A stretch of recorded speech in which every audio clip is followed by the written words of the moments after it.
They're aggressive. They're not afraid of anybody, and it's really a balanced group. I mean, we got guys at every position level, so you kind of get leadership then at every single level of defense, every single level of offense, and kind of help bring everybody else along. And so I think they've kind of helped this team really mesh as a group. Forgot to ask you before we started, what year now for you? This is my 12th at Baser Linwood. Well, yeah, it's gone fast, huh? It has gone fast, yeah. It's grown big time. So. Yeah, absolutely. You've done a great job. What's been your favorite part about, not only leading a program, but doing it at this place and in this community? Well, this is a special community. I mean, if you've ever been here on a Friday night, and we obviously max out our bleachers and then plus all the hill and the grass and the standing room only. So they're extremely supportive. The families, their kids buy in, and they're summer weights. They're at all the team functions, and they do a great job of support here. So that's a big part right there. I mean, I think any successful program is really a product of their community, and we've got a great one here at Baser Linwood. Big matchup with DeSoto, always two great programs, and a league game obviously for you. What can you just tell us about history-wise, what that game is like, and then maybe some keys for you? Well, this is the 22nd meeting, I think, in series history, and so right now they own the 11-10 lead, so we can tie the all-time series with a win this time. But Coach King does a great job over there. Their staff does an excellent job. They're always really well disciplined. Hopefully, kind of like us, where you just know they're going to be good every year, and so it's always going to be a challenge, especially at their place. And we're always near the top of the league every year, so it always has league implications, and it does again this year. So we're excited about a really good matchup. Yeah, a short bus ride, but a big game. So. Yeah, we like the short bus rides. We've been pretty spoiled here. So. Okay, lastly, Coach, if you could come up with one word that describes this team, because, in 12 years, I know every team's kind of different. What kind of stands out about this one? That's a good question. You can use a couple words if you want. They chose a couple words for their poster this year, which was prove it. And so I guess I'll go with that, okay. They wanted to come out and kind of prove what they're capable of, and so that was their mantra they adopted here going into the season, so we'll go with prove it. Okay, I like it, Coach. Thanks for letting us stop by. Good luck. Thank you. Here at Baser Linwood High School, defensive back, corner safety, senior Cole Hoer is joining us. Cole, we just joked off camera, you're kind of a big role type of guy, multiple things, but we'll start with the defense. What do you like about this group and what they've been able to do so far through 3 games? Throughout the summer, we struggled because we have a couple new guys in the system, but we all growing together. It's fun playing with these guys. We all like to fly around and hit things, so it's fun playing with this defense. It's special for sure. Yeah. You've been, a key player for 3 years now, 3-year starter, and so what have you learned the most now that you're in your senior year? Maybe some other guys can take from you. Don't take it for granted, because, sophomore year, first year starter, I thought I had all the time in the world left, and look where I'm here as a senior right now. So it goes by fast, so don't take it for granted for sure. Yeah. This program has had several great seasons. You're really lucky to be a part of a great program in your high school career. What can you attribute to, all the wins that you've had as your time as a Bobcat? Just being a leader. I think I bring great smarts to the game, especially in our secondary, just talking to everyone and helping where people are at and just reading what we see on the offensive end. But, yeah, just being a great leader on our defense, I think, helps a lot. So, yeah. How about the culture here? How would you describe it? Brotherhood. We always together through the off season. We're left in Monday through Thursday at 6 a.m. We have stuff at night in the summer. We're here every single day. On the weekends, we get together for film, so it's like we're always together throughout the season. So brotherhood for sure. Yeah. Okay. Yeah, your guys joked you are the emergency quarterback too, so I don't want to leave that out. Yep. Do you like to get in on offense a little bit? Oh yeah. So growing up, I was the quarterback growing up. So yeah. So I still have it in me a little bit in practice. I get a couple of plays here and there, so it's always fun going back there and playing some quarterback for sure. Yeah. All right, Carson, better watch out. Yeah. Yep. What's your one word to best describe this team and this group of guys? Ooh. I'd say heart. I think we just got the heart, yeah. We all have it, yeah. Okay. Yep. I appreciate it. Yep, Best of luck in your senior year. It's off to a great start. Hope it continues for y'all. Thank you. Appreciate it. Here at Baser Linwood, we've got quarterback and senior Carson Dixon joining us. Carson, a great start to the season, 3-0. Very exciting, but what's been keys to success for this group? I'd say just efficiency for the offense and just the whole team, all doing our jobs and all being efficient with the ball. Okay. You are a 2-year starter, got to, get a lot of experience last year, first year starting as a junior. But now as a senior, what do you think you took most from that season?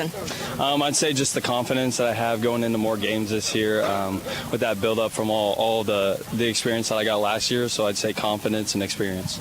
Looking at the offense this year, a lot of points been put on the board. I think it's through 3 games, 42 points, 27 and 35. When you go out there, how do you feel like the guys around you are real weapons, and how much fun is that as a quarterback for you? It's awesome. We got a lot of great guys with all great mindsets of scoring every drive, so that's one thing that we try to keep up, and just to score every drive and get as many points as we can. I joked with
Save $999 on your new bath or shower system or 0% interest for 24 months, plus a free Kohler toilet with purchase. Just one call away, they install in a day. Call 855-410-TEX. As a paramedic, do you recommend seatbelts? I'm definitely an advocate for seatbelts.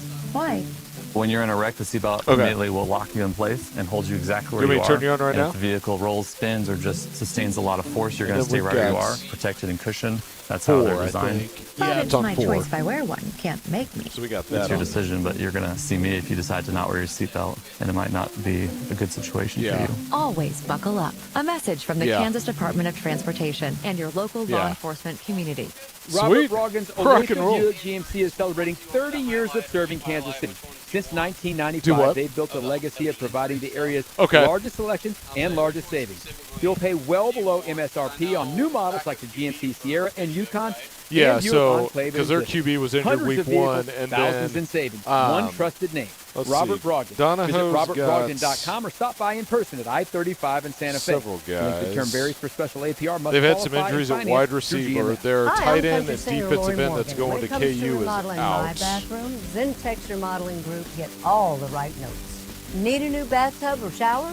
Max Moylan, one of the wide receivers, has been out. One day.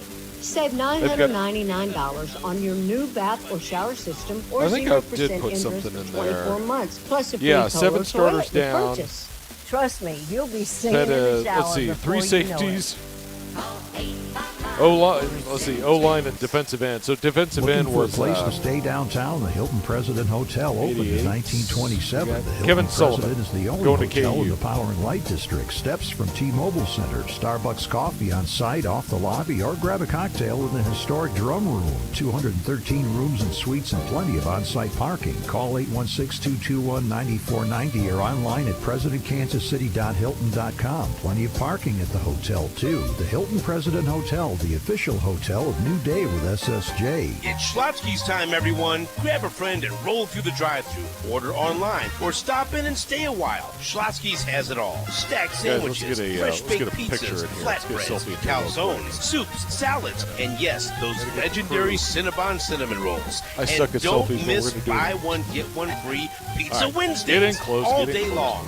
Weekend specials, catering, and tasty rewards. You bet. So come on by Schlotzsky's today and tell them SSJ sent you. Don't let the cold weather keep you from getting outside, getting your work done. At Vanderbilt, they have the gear that keeps you comfortable in the great outdoors. Sweatshirts, flannels, wool socks, coats, boots, and bibs from all the top brands. Work clothing from Carhartt, Byrne, and Area. Dry shod neoprene boots for warm, dry feet. Plus a great selection of safety toe boots from all the top brands like Area, Thorogood, Red Wing, Wolverine, Timberland Pro, Keen, and more. Locations in Lawrence, Topeka, and Wamego. Look at you.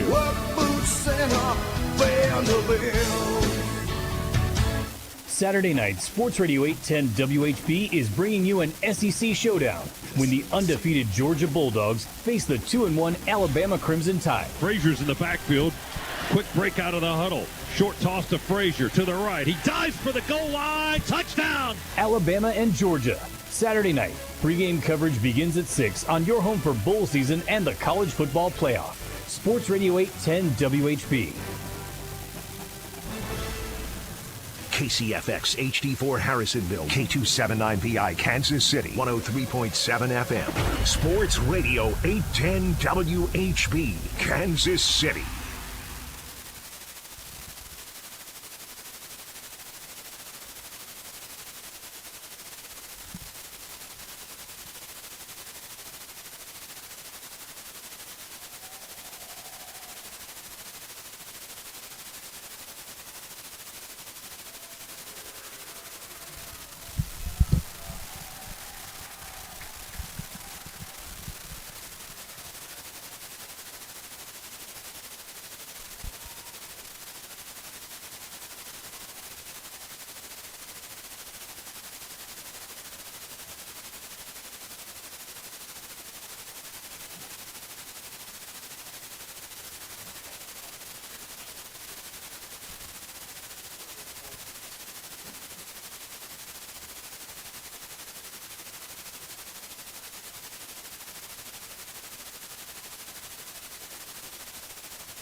Check, check, check. Hey, Joe, safely, you think I can get 6?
Before I met my lawyer, I felt hopeless. I felt soon to be homeless.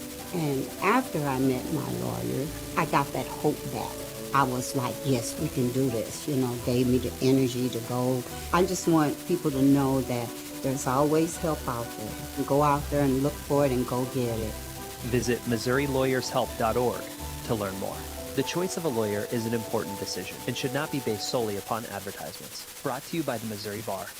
Whether you're looking for a Bronco, an Explorer, an F-150, or even a commercial vehicle, Bobside Ford has the selection. That's right, Kevin. We've got it all. And we've got the lowest prices in Kansas City. No gimmicks, just great deals on every new Ford. And it's not just inventory, it's how you do business. Bobside Ford makes it very simple. We do it different on purpose. Non-commissioned sales team, upfront transparent pricing, top dollar trade-in values, and a process that's actually easy. You've even got the reputation to back it up, Bobby. Kansas City's only top-rated Ford dealer on Google. 4.8 stars, 3,000 reviews. Wow. And this year, we're proud to be voted Best Car Dealership in KC by Kansas City Magazine. So if you're ready for a better car buying experience, come see us at 135th and State Line or check us out at robsight.com. From Broncos to F-150s to work trucks, Robside Ford has what you need. If you want simple and easy, you're not going to find a better spot. Robside Ford. Buy right. Drive happy. This is Jason Anderson. If you're going to upgrade your bathroom, do that with Zentex Remodeling Group. Family owned since 2001. You can save $999 on your new tub or shower or choose 0% interest financing. Plus, mention WHB and get a free Kohler toilet with purchase. Installations are done in as little as 1 day and backed by a lifetime warranty. Make your bathroom safer with a walk-in shower with grab bars and a bench seat. Zentex Remodeling Group. It's award-winning, trusted, and local. Visit Zentex.com. That's ZINTX.com. This September, when you test drive a new vehicle at any Bobside dealership in Kansas City or Lawrence, the Bobside Auto Group will donate $30 to Habitat for Humanity, because everyone deserves a safe place to live. With 4 locations, Bobside Ford and Kia in Kansas City, Bobside Honda, and Bobside Chrysler Dodge Jeep Ram in Lawrence are giving back to communities we call home. The Bobside Auto Group, family-owned and dedicated to our community with Habitat for Humanity. Drive forward, give back. Hey, Kansas City, it's Jeff Briggs with Victory Chrysler Dodge Jeep Ram. I have an exciting opportunity to share with all the potential truck buyers out there. Victory has done it once again. To show our commitment to bringing in the best deals on new and used vehicles to Kansas City, my acquisition team just brokered a deal for a large batch of the all-new 2025 Ram Heavy Duty. With this new batch, I'm offering fully loaded, all-new redesigned 2025 Ram 25 and 3500s up to $25,000 off original MSRP. If you have not taken the opportunity to test drive the recently upgraded Cummins diesel, then you just can't understand how amazing this redesigned Ram truly is. Take this opportunity to buy a truck with the best diesel motor ever built and drive off the lot with equity. No one in the region can match this offer. Business owners, this is the perfect time to upgrade your fleet. Hey, Joe, and can save you hear me? tens of thousands. For details, visit us at Kansas City's only automotive outlet mall, the Legends Auto Plaza. Hey, Joe, are you there? On the southeast corner of 435 and Parallel, just east of Nebraska Furniture Mart, or online at victorymotorskc.com, where our first price is better than their last. Don't leave your roof to chance. Leave it to Pyramid. A bad roofer can cost you thousands in leaks, repairs, and sleepless nights. Pyramid Roofing has been protecting Kansas City homes for over 30 years, using top quality materials that stand the test of time. Call a roofer you can trust. Call Pyramid Roofing today at 816-966-1101 or visit pyramidroofingkc.com. Pyramid Roofing, your home deserves the best.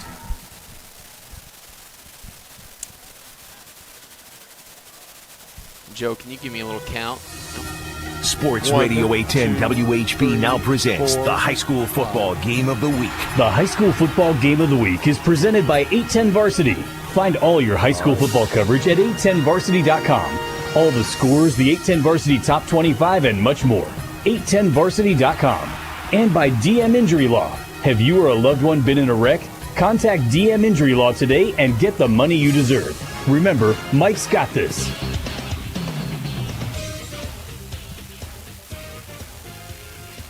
And everyone, welcome to the High School Game of the Week here on Sports Radio 810 WHB and 810varsity.com. I'm Joe Van Amberg along with Jonathan Pulasic. What a game we've got for you tonight. We are at Rockhurst here in Kansas City, a little cross-state rivalry game as Rockhurst hosts Bishop Miege, the Stags coming in. And Jonathan, this is a big game. Not for your typical reasons, district standings, conference standings. This is just a rivalry that's been going on since the 80s, renewed a few years ago, and another year of it here. Yeah, the Catholic Clash is like nothing else we see in Kansas City high school football. It is truly one of those things where the guy that maybe you have been going to youth group with for years is now across the line of scrimmage from you, and you have to hit him. You know, let's say high school football, it's not playing flag football tonight. You know, these two teams know each other really well, obviously. A lot of high-powered athletes, as well as these two head coaches, probably up there in that top echelon of head coaches here in the area. But this is just a special rivalry. Looking forward to a good game tonight.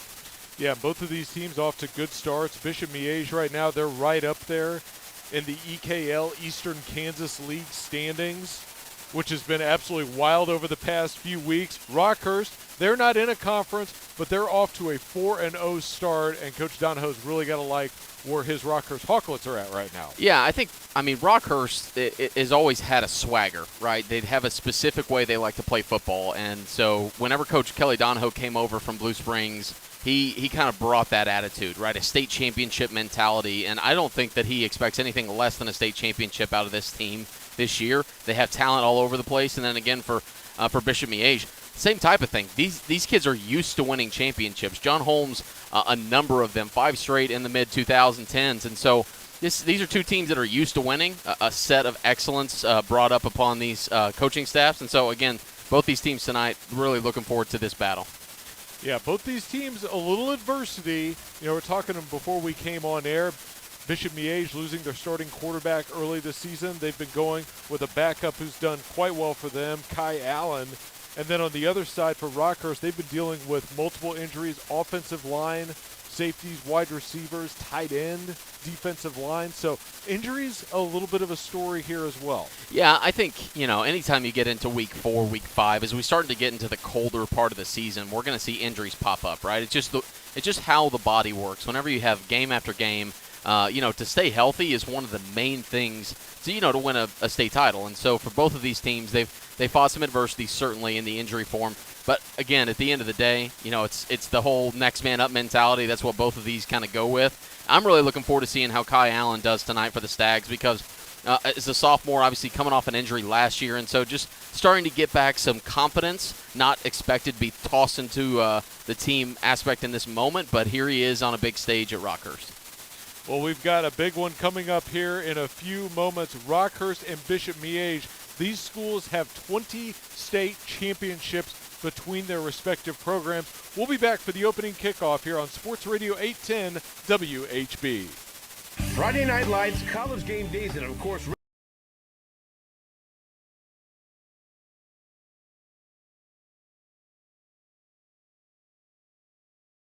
after touchdowns, and then I guess minute after commercial break. That works perfect. Is there, like, should I maybe add a little time for the anthem, Joe's or famous are you mac guys and good? cheese. Oh, add a little bit of time for what? I'm sorry. The national anthem, are they singing that soon? They actually got that done already. Yeah, already did okay. it. Yeah, okay, Cool cool. weather keep you from We getting got about a minute outside, and a half. getting your work Okay, done. sweet. At Vanderbilt, they have the gear that keeps you comfortable in the great outdoors. Sweatshirts, flannels, wool socks, coats.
And welcome back. Sports Radio 810 WHB as we get ready for the opening kickoff here from Rockhurst High School. A beautiful evening for football. Temperature in the upper 70s, not much wind. Sun is setting off to our right, and not a cloud in the sky. You couldn't ask for better weather here on a Friday night here in Kansas City. I mean, not to sound sacrilegious or anything, but this is the Catholic clash. And if God gave a perfect day, today could be that day, right? It's an east and west running field. The sun is set. The temperature is perfect. Again, like you said, there's no wind. So maybe, just maybe, tonight is that perfect night for both these teams. Well, know that what both of these teams, want to do tonight. Both want to come away with a big win, but a big rivalry game, as we talked about. Got here at 5:30. There was massive tailgates all over the parking lot here at Rockhurst High School. Look at games past, massive tailgates. Both of these fan bases turn out for this game. It means so much to both of them to have this rivalry renewed. Yeah, it really does, Joe. And I was telling you before the game, I was here in 2019 whenever they had the game back at Rockhurst for the first time. In 2018, it was at Bishop Miege, and then Rockhurst had it here in 2019. The backyards were sold out across just the south side here of the stadium, and so they were selling out the backyards to watch the game. There were upwards of 6,000, 7,000 people at that game here at Rockhurst at Severino Field. And so tonight, maybe not as many, but it is still packed. This is going to be one of the most electric atmospheres we're going to see all season. Yeah, and I was walking up to get to the press box. The drum line for Rockhurst was escorting the students to their student section in the bowels of the stadium here, echoing throughout the stadium as the students announced their presence. Great crowd on hand for both schools. Bishop Miege on the far side, Rockhurst here on the near side. Rockhurst clad in the blue jerseys with white helmets and white pants. Bishop Miege, white jerseys, with red pants and red helmets. John Holmes leads Bishop Miege. 22nd total season at Bishop Miege. Has been the head coach since 2012. 7 state titles, 2 runners-up, 5 EKL championships, and oh, by the way, he's a graduate of Bishop Miege. And Kelly Donahoe on the other side in his 6th season at Rockhurst. A Missouri Sports Hall of Famer, was inducted in 2019, was previously at Blue Springs where he won 200 games, 4 state titles, 14 conference championships, and 15 district championships. Played his college ball at the University of Kansas in the late 80s and a graduate of Harrisonville High School. I'll say these two guys, again, that top tier of head coaches here in the area. Again, a Hall of Famer on one side. John Holmes certainly will be a Hall of Famer as well. And so whenever your state championship mark can have more than the fingers you have on your hands, pretty good. So both these guys having plenty of success at all levels. And so tonight, head coach is going to be a big battle. I really enjoy that whenever you have 2 top-class head coaches going head-to-head. Henry Tevis on for the kickoff for Rockhurst. A soccer player has come over to assist in the kickoffs. Jaden McDaniel and John Watsky stand back at the 2-yard line awaiting the kick. A right-footed soccer-style kicker drills one end over end, taken by Watsky at the 5. Watsky running up the middle of the field, gets a block, gets to the 20, and then popped down to the 25-yard line right at the near side hash mark. First down and 10 for Bishop Miege, led by sophomore Kai Allen. Yeah, I think Kai Allen, about a 60% passer through 2 games. This is the type of game where you got to imagine John Holmes is going to get to the running back early, right? This is going to be a run-first type of team, especially in this type of environment to start. But then we'll see as the game goes on if he loosens it up, and excited to see this first drive out of the Stags. Well, Bishop Miege coming off of a win over conference rival Blue Valley West, 21-12. As they bring out Allen in the shotgun formation. He's got John Watsky lined up behind him at the moment. He's got Wesley Walsh here on the near side. It's going to be handoff Watsky. Watsky looking for a hole near side, but he's stacked up and driven down. Jackson Salee and others for Rockhurst, as well as Gabe Moore, who's been inserted into the defensive end role there for Rockhurst. Yeah, this defensive line is as talented as you're going to find in the area. I mean, across the board, size, speed, athleticism. It's going to be a tall task for the Stags offensive line tonight, but you can see there on play 1, hold them to 2 yards. It'll be a fun battle up front. 11:25 to play first quarter, no score. Opening drive for Bishop Miege. Ball at the 27-yard line. Allen in the shotgun with Watsky offset to his right. Allen to throw, 4-man rush. Flushed out of the pocket, rolling left, fires left, pass is incomplete. Intended for Jaden McDaniel on the far side. That brings up 3rd down. Yeah, I like the athleticism we saw there out of Allen. Honestly, he had some room to run. Rockhurst was kind of in that shell zone defense, and so he had some yards out in front of him. Instead, made an athletic throw, made sure to turn the shoulders, just fell to the turf incomplete. Well, we're talking earlier, Kai Allen, who has started the year as the backup quarterback, but coming in after Bishop Miege lost their starting quarterback at the beginning of the year and has filled in nicely for this Stags offense, but now faced with an early 3rd down and 8 from the 27-yard line. No score here early. Bishop Miege trying to extend the drive. Allen under pressure, hemmed in, now escapes. Allen knocked down short of the 30-yard line and well short of a first down. Cash Lewandowski, as there's a flag at the 25 as well. Rockhurst believes it's against Bishop Miege. Yeah, this should be a hold that's going to get declined, and Bishop Miege is going to have to punt it away. Cash Lewandowski, both sides of the ball type player. He's going to stay out there for, it looks like they're going to accept the penalty and make him go back. Okay, they did decline it, so it'll be 4th down. But Lewandowski, just as athletic as they come, is just the type of guy that has been a leader on this team for 3 years, and he's all over the place for Rockhurst. Yeah, we'll be seeing Lewandowski on the offensive side here momentarily as Joseph Yaksha back to punt it away. Lewandowski back to receive, as well as Blake Thomas for Rockhurst. High spiraling kick. Thomas calls for the fair catch, goes back to the 33 and catches it on the far side, and that's where Rockhurst will take over at their own 33-yard line, 1st and 10. And now we get to see Garrett Miller, the junior quarterback for Rockhurst, lead his team onto the field. Yeah, Miller's been patient. He's been the type of guy that's been sitting, watching, learning this offense, and now it's his turn to step into this role. He's excelled so far, obviously undefeated through 4 weeks, and so here at home in a rivalry game, want to get off to a good start. Obviously the defense on a 3 and out, so excited to see Garrett Miller and his skill set, obviously a dual threat type guy, so we'll see him running and throwing it tonight. And Miller, great decision making. And Coach thought that one of the reasons for Rockhurst's success so far this year, Garrett Miller's decision making. He's made very few poor decisions, thrown very few interceptions, and see if he can continue that today as Rockhurst comes out in the eye. It's a pitch to Lewandowski, and Lewandowski running to the near side with a lot of room, tackled by C.J. Hess after an 11-yard gain to the 44-yard line. First down, Rockhurst. Yeah, and again, we're going to talk about this as the game goes on, Joe, but just the way that both sides of the ball these starters play for Rockhurst. And Henry Coppinger, wearing 42, he plays middle linebacker as well, is out there at fullback, and he pulled off the wingback position and got a good block out there to pick up the first down for Lewandowski.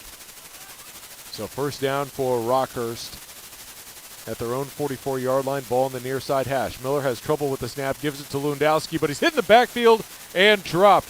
Daniel Neenan, the outstanding honorable mention all-conference linebacker with the tackle. Yeah, again, as mentioned, he's kind of the heart and soul of that defense where everybody feeds off him. The middle linebacker, quarterback, that's typical of a high school football team, and so for them to get anything going tonight, especially against this Rockhurst offense, it's been electric so far. It's going to be on his shoulders, and a good play there. Stopped him for a loss on first down. Loss of 2 on the play. Second down for Rockhurst. 9:52 to play. First quarter, no score. Rockhurst football. First drive of the game. Shotgun. Miller to throw. Miller going deep. Looking for Johnson. Who makes the catch. Sliding at the 20 down the near sideline. And Rockhurst has a first down in Bishop Miege territory. Yeah, I love when the backup quarterback gets also a little run at wide receiver. A beautiful ball there out of Garrett Miller. Couldn't have been put in a better spot. The perfect spiral in this beautiful sunset night tonight, and a big pickup there to get close to the red zone. So Rockhurst in business at the Bishop Miege 20-yard line. Ball near side hash. 9:35 to play in the first quarter. No score. As Rockhurst tries to put one in for the first time today. Miller takes a snap. Handoff. Lewandowski running to the left side. Gets about 4 yards. Before tackled by Carter O'Connor. Bring up second down. Yeah, and as this game goes on, again, it's a momentum-type game, right? High school football, the ebbs and the flows of it, and Rockhurst clearly wanted to come out and send a message. It's Lewandowski a lot, and then we're going to take a shot down the field, obviously down into the red zone now with Lewandowski having the bulk of it.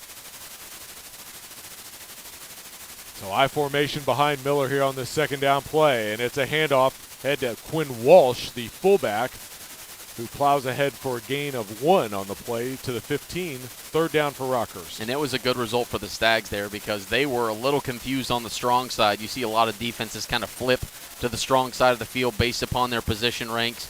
And they were flipping almost as the ball was snapped. Turned into a bit of a hard thing for Rockhurst to block and held them to a minimal gain. 8:29 to play, first quarter. Rockhurst threatening in Bishop Miege territory on their opening drive after forcing a punt from Bishop Miege on Bishop Miege's opening drive.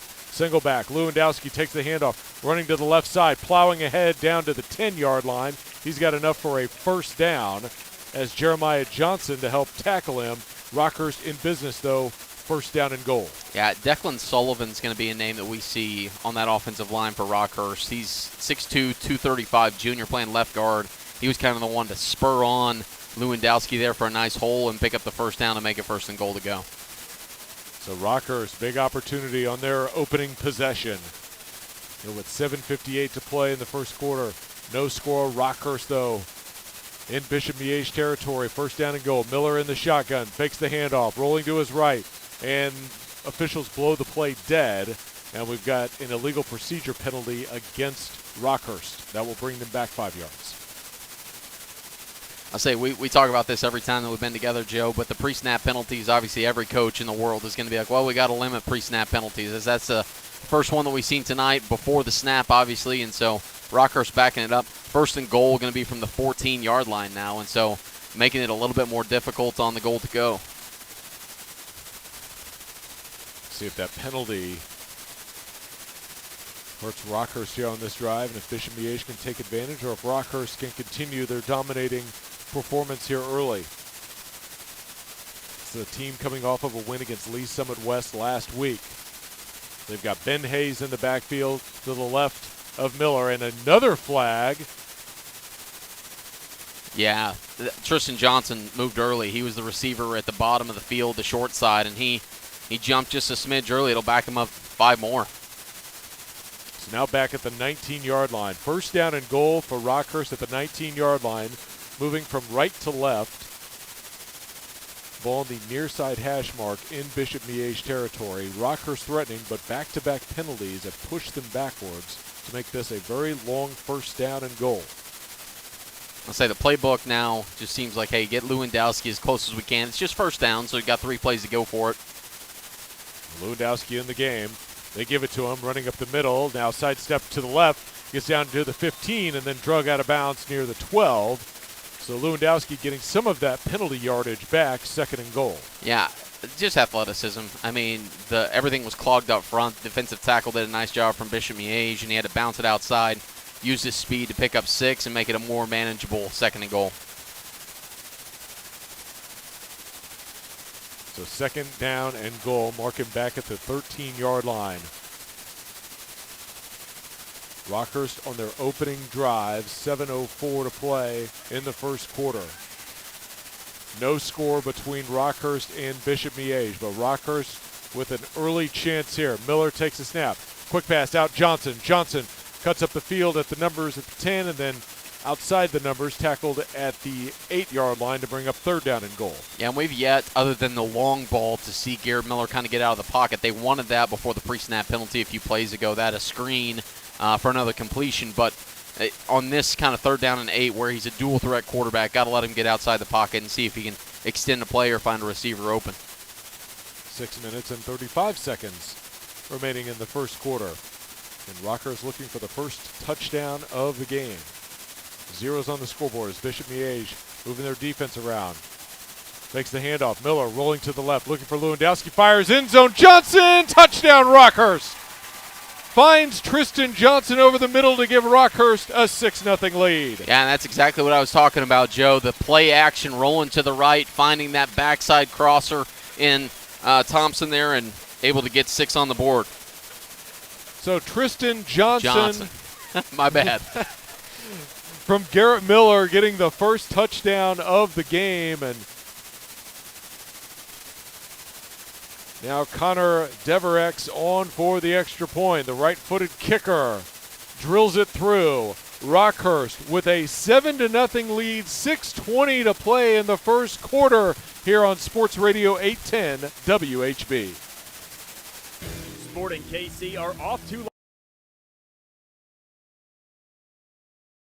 My name is Bree McNally. I am actually a server downtown at Grunauer. Our 15-year-old son was in an automobile accident and he was taken by ambulance to Children's Mercy Hospital. So when I called Eric, he just, was upfront about everything, let me know what the process would be. So Eric was easy to communicate with. I could Facebook Messenger him, call the office, text him, and he was always super responsive and handled everything in a timely manner. After Garrett Miller finds Tristan Johnson in the end zone for the opening touchdown on a third down and goal play. Good start for the Rockhurst Hawklets. Yeah, I mean, to go down the field, to have a shot taken early and to that be completed, to get them down into the red zone. Obviously, a few penalties backed them up, but didn't matter in the end to get on the board. But Garrett Miller looking very confident right now for Rockhurst. Tevis with the ball teed up at the 40 and drills it here to the near side. Watsky is going to watch it bounce into the end zone for a touchback. So Bishop Miege will get the ball for the second time today, looking to try and get a drive going to respond to the Rockhurst touchdown. Yeah, I mean, honestly, it starts with one thing, right? Get past the chains. Get a first down. Again, it's kind of cliche whenever you say, 3 and out stunted the first drive, but you got to get past and get at least a first down on the board, get some momentum going, obviously down early on the road at a rival game. So I imagine, again, kind of going to the ground game, try and get this offense going for the Stags.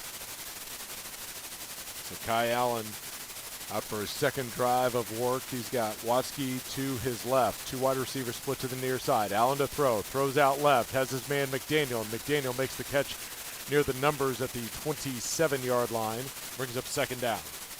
Yeah, again, I like how Allen is looking. I know he's only had a few plays on the field, but now they're going to go to the hurry up and try and get him in a rhythm.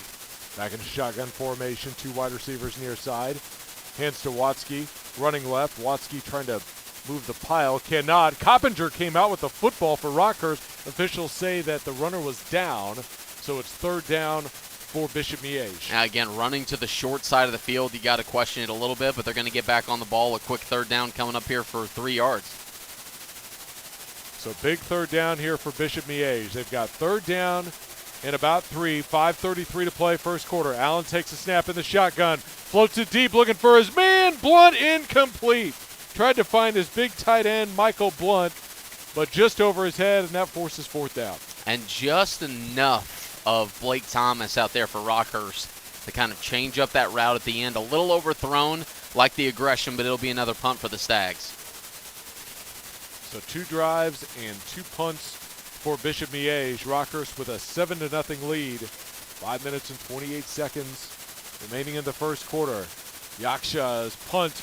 It's a short end-over-end kick here to the near side. It takes a Bishop Miege bounce and then grabbed by Rockhurst. That was Thomas who came up and made a catch at midfield with a lot of traffic around him and was tackled immediately. Yeah, that's one of those where there was a fair catch called for, but then the ball bounces. And so everybody on Bishop Miege is like, well, we got to take him down. So 4 guys took him down. It's going to be great field position for Rockhurst from their own 47. It's only 53 yards on this drive to go for the touchdown. So again, Rockhurst has all the momentum in the world right now. That was another 3 and out, so got to settle in if you're Bishop Miege defense. If you're Rockhurst, just keep the pedal to the metal and see how far you can take it. We'll mention the injuries at the beginning of the broadcast, and Rockhurst got some new guys on the offensive line, but really impressed with Jackson Salee over there at right tackle, as it's a wildcat snap to Tristan Johnson in the backfield, and Johnson weaves his way forward past midfield to the 49-yard line of Bishop Miege. It'll be second down for Rockhurst. Yeah, and what a blessing it is. I mean, for Coach Donahoe to have a playmaker in Johnson, already has a touchdown as a wide receiver, to toss him back in as obviously he's the backup quarterback. He's taking snaps, and then that time a little wildcat to pick up 6. A little wrinkle in the running game. It's not all Lewandowski tonight so far, and I like the play call out of Donahoe there. Second down now for Rockhurst and 5 at the 48-yard line of Bishop Miege. Ball in the middle of the field.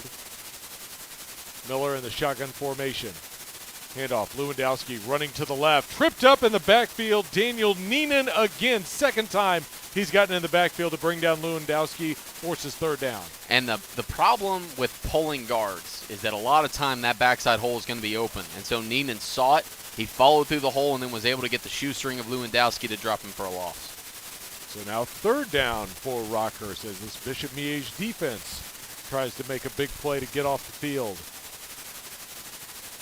Rockhurst scored their opening touchdown on a third down and goal. As now Miller comes out shotgun formation, 2 wide receivers near side. It's an option play. Pitch to Lewandowski, running to the right, cuts it upfield, and then tackled by the ankles. Close to a first down, Keenan Polson with the stop, and we'll see where they mark him. Yeah, and that line judge waved his hands above his head like it was a moving the chains type situation. The clock is stopped right now, but the clock should, in theory, be running. There was no first down. There's no moving the chains. So I don't know why they're not running it right now, but again, this is kind of clock stop type situation because that line judge came in, assuming it was a first down, but it's 4th and 1 for Rockhurst coming up. Now the clock rolls. Clock rolls with 3:45 left in the first quarter, and Rockhurst with a 7-0 lead. Going for it here on fourth down at the Bishop Miege 44-yard line. I formation behind Miller. Tight end to the near side. They pitch it, and Hayes has got the first down as he's dragging the pile past the 40 down to the 38-yard line. A pitch to Hayes, who ran it straight up the middle, got the first. Yeah, and that was a classic case of just get past the first level. He was able to scoot through all those big bodies up front, pick up 6 and move the chains. But again, I like having multiple running backs there. Obviously, Lewandowski is a both sides of the ball type player, so having Hayes in there to run it as well is really, really nice for Rockhurst. Well, Hayes, who's gotten some more carries with Pierce Fisher, another injured Rockhurst player, hoping to get him back soon, but they've gotten a lot of good contributions from Ben Hayes so far this year. First down and 10 for Rockhurst again in Bishop Miege territory. Miller, pump fake, now fires it out wide to Thomas as he was getting hit. Incomplete pass, Jalen Johnson providing the heat and forcing the incomplete to bring up second down. Yeah, and Joe, I think they're going to talk about this. I think that was actually a backwards pass. So where that ball went out of bounds, this is going to be a major loss if that's what they decide to call it. I think that's what they're discussing right now. It looked to me, it's right down our eye line. It looked like that ball sailed back past behind his intended receiver, which is behind him, therefore is a fumble and should have been out of bounds. Let's see what they come up with here from the White Hat. Rockhurst waving their hands saying it should be incomplete, but they move the ball back to the Rockhurst 48-yard line. Yeah, it looks like he lost about 14 on that lateral there. They wanted to pump and go, but then it was well defended on the back end by the corners and the over-the-top safety. So tried to go back to his guy that he originally pump faked to, threw it backwards, and now they're back where they started. So second down and long for Rockhurst at their own 48-yard line. Miller fakes the handoff, rolling out to his left, fires sideline to Thomas, incomplete. Good coverage by Aiden Busen. The senior cornerback forces third down. Yeah, and it's hard to understand exactly whenever they're rolling to the left like that as a high school quarterback what they can and cannot see. Obviously was there on his target, but Warren Robertson, the starting tight end, was wide open for a touchdown on the backside post. He just wasn't able to turn his shoulders around fast enough to get that ball off. So it's a third and forever now for Rockhurst and trying to get this into a fourth down and manageable situation. So third down and long for Rockhurst. They need to get to the Bishop Miege 28-yard line for a first down, and they've got it at their own 48. Miller in the shotgun. Three wide receivers near side. Looking to throw deep. Fires it deep. Looking for Johnson. Makes the catch. A leaping grab down inside the 10-yard line. First down, Rockhurst. What an athletic play from Tristan Johnson. Yeah, an unbelievable 46-yard pitch and catch there. And it was all Johnson. I mean, up in the air, strong hands, nabbed it out of the air against three defenders, and just a tremendous throw and catch. I mean, we can see truly what Johnson is made of out there. Already has a touchdown and a major pickup there. He's been their number one go-to weapon. So first down and goal for Rockhurst at the Bishop Miege 6-yard line. 2:50 to play first quarter. 7-0 Rockhurst. Chance to go up by 2 scores. Miller comes out, I formation behind him, 2 wide receivers left, bobbles the snap, and then has to just jump on it and dive to the ground, and he'll take the loss. They'll bring up second and goal. Yeah, Lewandowski wanted that one so bad. That was going to be a pitch left. Looked like he had a whole opening to get to the end zone, but instead, bobbled snap. Again, some of these either pre-snap penalties on Rockhurst or even just that small mistake there. They've had a few things they can tighten up so far if you're Coach Kelly Donahoe, but you got to be pretty impressed thus far, knocking on the door of a 2-score lead. As Ben Hayes will check in at running back for Rockhurst on this second down and goal from the 7-yard line. Ball towards the middle of the field. Rockhurst deep in Bishop Miege territory. Fakes the pitch. Rolls out to his right as Miller. Miller backtracking. Fires sideline incomplete. Lewandowski the nearest receiver, but Miller just tried to get rid of that football as he was running out of real estate. Yeah, Jace Poyer was the one tracking him down and had the wheels to get to him, making him throw that ball away to bring up a third down and goal again. But this Bishop Miege defense, I mean, obviously they spent a majority of their time thus far inside their own 20, and so this is a big opportunity for them to try and hold Rockhurst to a field goal attempt. Just under 2 minutes remaining in this first quarter. Rockhurst knocking on the door again. Third down and goal from the 7. They scored a touchdown on a third down and goal on their last possession, and Rockhurst will go ahead and take a timeout with 1:52 left in the first quarter. They lead by 7, but big decision time here for Rockhurst and Coach Kelly Donahoe. Yeah, again, what we saw last time, and I kind of called them out for it, was to get Miller on the run, right? He's a dual-threat quarterback that has the ability to extend the play enough. And so they faked the pitch last time on a rollout. They got him the touchdown. I imagine they're going to go to something similar, but I see a Henry Coppinger coming off the sideline to maybe check into the offense. He's the big bully fullback, so let's see if they go up the middle and then just decide to go for it on fourth down, whether or not they get it. On the Bishop Miege side, defense, they had a third down and forever were not able to defend it.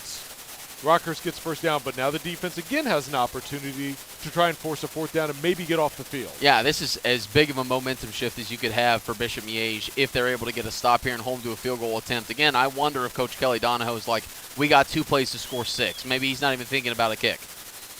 Well, they've got Coppinger lined up to the left on a wing behind guard. Lewandowski behind him. They motion Thomas. It's going to be a jet pitch to Thomas running to the left side to the 5. Thomas to the end zone. Touchdown, Rockhurst. The jet sweep from Rockhurst gives them a 2-score lead with 1:47 left in the first. Yeah, and as pretty of a play as you can design, right? They had Lewandowski and Coppinger on that left side. Everybody was maybe assuming it was just going to go up the middle. Instead, swing it to the outside with 2 lead blockers and nothing but pay dirt for 7 yards for Blake Thomas. Now Deverex on for the extra point. Try and make this a 14-0 game. It has been all Rockhurst in the first quarter. Snap good, place good. The kick is up, and Deverex splits the uprights. 14-0 Rockhurst, 1:47 left in this one. We'll be back here on Sports Radio 810 WHB.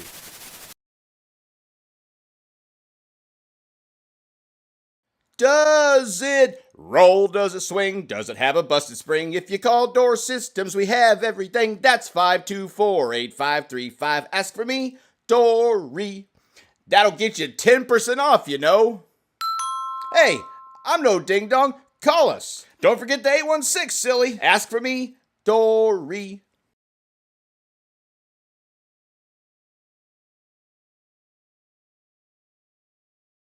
Seconds to play first quarter. Rockhurst 2 touchdowns in this first quarter. And that time they got their outstanding wide receiver Blake Thomas involved with a little jet pass. Now Henry Tevis for Rockhurst on for the kickoff. Ball teed up at the 40-yard line here on the near side. John Watsky back to receive for Bishop Miege. Line drive kickoff. Watsky lets it go into the end zone for the touchback. Well, Joe, I mean, quarter one, 14-0. This is, I've said it both drives for Bishop Miege. The momentum very clearly on Rockhurst's side. Seems like they just have a bit of a game plan to go into this game. And so right now you just got to find something to get the ball past the chains, get the first down, see if this offense can get rolling under Allen. And, I mean, like what I've seen so far, but we've only gotten to see 2 passes out of him. So let's see what this offense can do. Well, Vinny George now in at tailback for Bishop Miege, lined up to the right of Allen on this first down play. They give it to George. George breaks 1 tackle in the backfield and then falls forward after Reese Fisher drops him for a 1-yard gain in the middle of the field near the 21, second down. Yeah, not really the guy you want to have to see. The defensive tackle there to bring him down, a big fella at 240 pounds, even looks bigger from up here, but to bring him down for a minimal gain, bringing up second. Coach thinks he's going to be a big-time college player when his time comes to an end here at Rockhurst. Second down and 9, 1:15 left in the first quarter. Allen in the shotgun with George to his right. Takes a snap, looks middle, fires Blunt. Blunt fights for the football and grabs it away from Cruz Lewandowski and then drags him to about the 27-28-yard line to bring up third down. Yeah, that was a hard-fought catch. I mean, Cruz Lewandowski had an opportunity there to kind of rip the ball away. It looked like a 50-50 chance, but able to rip it away, did Blount, and able to bring up third down and manageable here. So third down for Bishop Miege. Wanting to move the sticks down by 2 scores here in the final 38 seconds of the first quarter. Wide receivers bunch to the near side. It's going to be a handoff to George. George looking for a seam to the near side, and he's dropped short of the first down as Colin Powell, the cornerback, brought him down short of the line to gain. And now fourth down, Bishop Miege, and decision time. Yeah, I mean, you hate to say it's too early to go for. There's 15 seconds left in the first quarter, but I think they're going to try and draw them off sides. Down 14-0, 8 seconds left in the first quarter.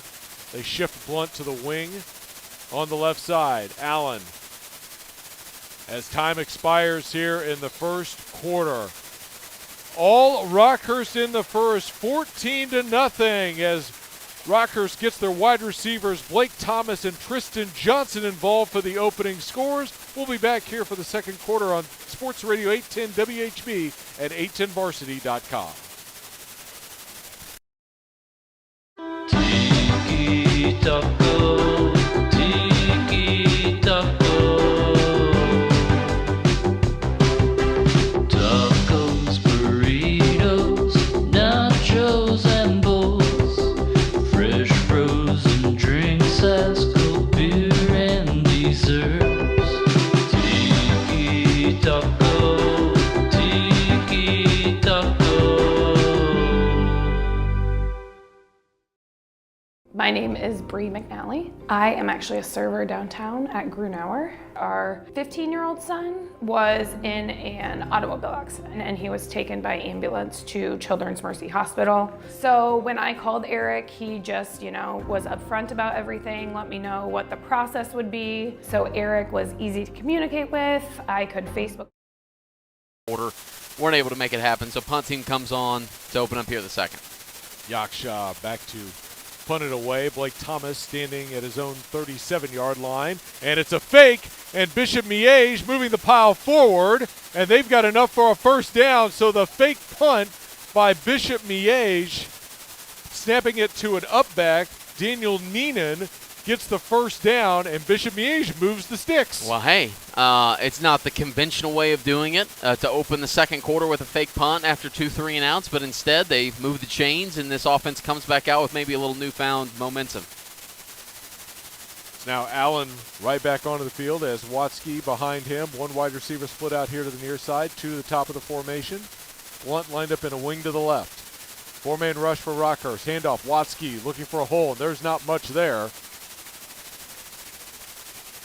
He was brought down after a gain of 1, second down. Yeah, I think it's one of the things that people notice whenever they watch Rockhurst, just the way these linebackers fly around. Miege going to go to the up-tempo and see if they can get something going. Second down and 9. Bishop Miege comes out with McDaniel split out to the near side. 2 wide receivers to the top.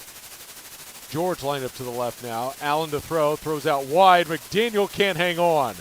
Good coverage on the near side by Blake Thomas to break that pass up. Third down. Yeah, Thomas on the corner, and then Cruz Lewandowski almost had the angle to make that a pick six. Just went over his head a little bit, but Thomas, you can see just how athletic he is. Obviously he has a jet pass touchdown already, but then the type of guy that can play both ways and play pretty good shutdown corner to bring up third down and 9. Third down and 9 from the 34-yard line of Bishop Miege after they ran a fake punt to get a first down a moment ago, facing third down and long. Allen to throw. Pressure coming from the side. Allen steps up. Allen tried to get to the second level, but brought down short of the line to gain. Reese Fisher, defensive lineman, grabbed him by the ankles and brought him down to force fourth down. Yeah, and Declan Sullivan was the one that brought the pressure. Again, that inside nose tackle was able to get through the guard and kind of flush him out of the pocket, make him scramble. And now I would imagine we see an actual punt go away after a fake earlier, 4th down and 6. Yaksha back to punt it away. Lewandowski at his 36. Thomas back near his 30 as Yaksha nearly blocked but gets a spiraling kick that drives Thomas back to the 25. And he makes the catch near the middle of the field at the Rockhurst 25. And Rockhurst, who have scored 2 touchdowns on their 2 drives today with 10:32 left, trying to add to this 14-0 lead. Yeah, this is where, if you're Coach Kelly Donahoe, he's no stranger to being on the right end of blowouts. I mean, and so if you have the opportunity now, they're going to get the ball to start the second half as well. So you got 10.5 in this quarter, and you know on the other side of the break that you're going to have the ball. If you can make it 21-0 here, we might as well shut down the lights and call it good, because it seems like right now the momentum is all on Rockhurst side, everybody on Bishop Miege side, incredibly quiet. And so we'll see what Rock can do on this drive. Rockhurst moving from left to right. They've got the ball at their own 25-yard line towards the middle of the field. Come out with wing to the right. They shift Lewandowski into the backfield. And Johnson in a quarterback hands it off to Hayes. And Hayes tries to bounce to the edge, but he's tackled at the 24-yard line. May have lost one. Great pursuit by that defensive line, including Jeremiah Wesley and Jace Poirier. Yeah, and they have a illegal shift on Rockhurst is going to scoot them back. Both the line judge on the far side and the white hat through the penalty flag, and actually Bishop Miege is going to decline that penalty, so that loss of yardage going to bring up second down and around 11. But again, this Stags defense got to hold up because that offense has not done anything thus far. And so if it's going to be any sort of a ball game here, it's going to have to be on Bishop Miege's defense. Second down and 11 after the loss for Rockhurst on that last possession, as now they've got Garrett Miller split out wide. Tristan Johnson lined up at quarterback. They motion Lewandowski to the left. Johnson will keep it on the quarterback draw, but he is stacked up and driven down in the backfield. That's Devin Davis, the honorable mention all-EKL defensive lineman, getting back there to bring him down for a loss. Yeah, the four-year starter got into the backfield, almost stripped the ball away. So this is some real legitimate momentum from the defensive side of the ball here for Bishop Miege. And so third down and 12. You know Rockhurst is going to want to open up the playbook. They've already hit on 2 deep shots, and they've both been to Tristan Johnson, who's been at quarterback this possession. So Miller's back in, and let's see where we go on third and 12. 9:27 to play, second quarter, 14-0 Rockhurst. Rockhurst football on his third down and 12 from the 23. Deep ball caught!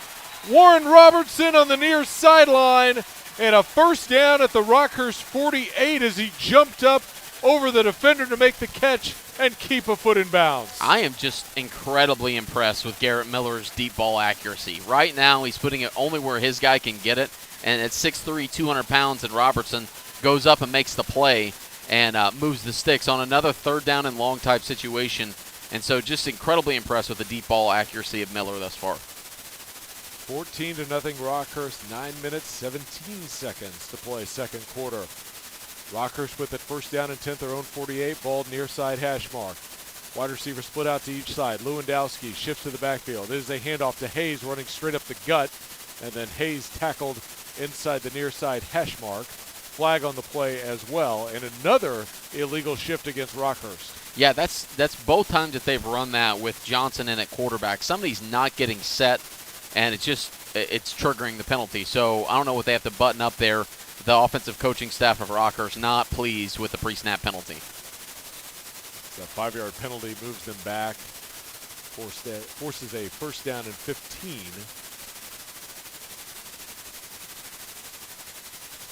This Rockhurst team been coming off of a win last week against Lee Summit West, coming into this game 4-0. Done well in this series. They've won the last 2 and lead the overall series 5-2. So there's a handoff. Lewandowski hitting the backfield and then driven down. A host of tacklers back there, including Lincoln Leonard for Bishop Miege. Second down and long. Yeah, and that one was Lincoln Leonard. Yeah, I just love this freshman. Started last week and has the opportunity here at that outside linebacker position to be a type of 4-year starter. It's obviously year 1 for him, able to drop him in the backfield and bring it up second down and long. So second down and about 15 for Rockhurst. Near side hash mark at the 43. High snap. Davis gets in the backfield and gets enough of Miller to bring him down for a sack. And now it's third down and long. Yeah, he almost got that ball away. I mean, Davis was there before you could blink. Brings up another negative play. So, okay, Rockhurst already has 1 third down and long conversion on this drive. It was a 3rd and 12. This is going to be a 3rd and 21. This is not the longest one we've seen them complete tonight. So I'm curious now. We see 3 high safeties coming out at Bishop Miege.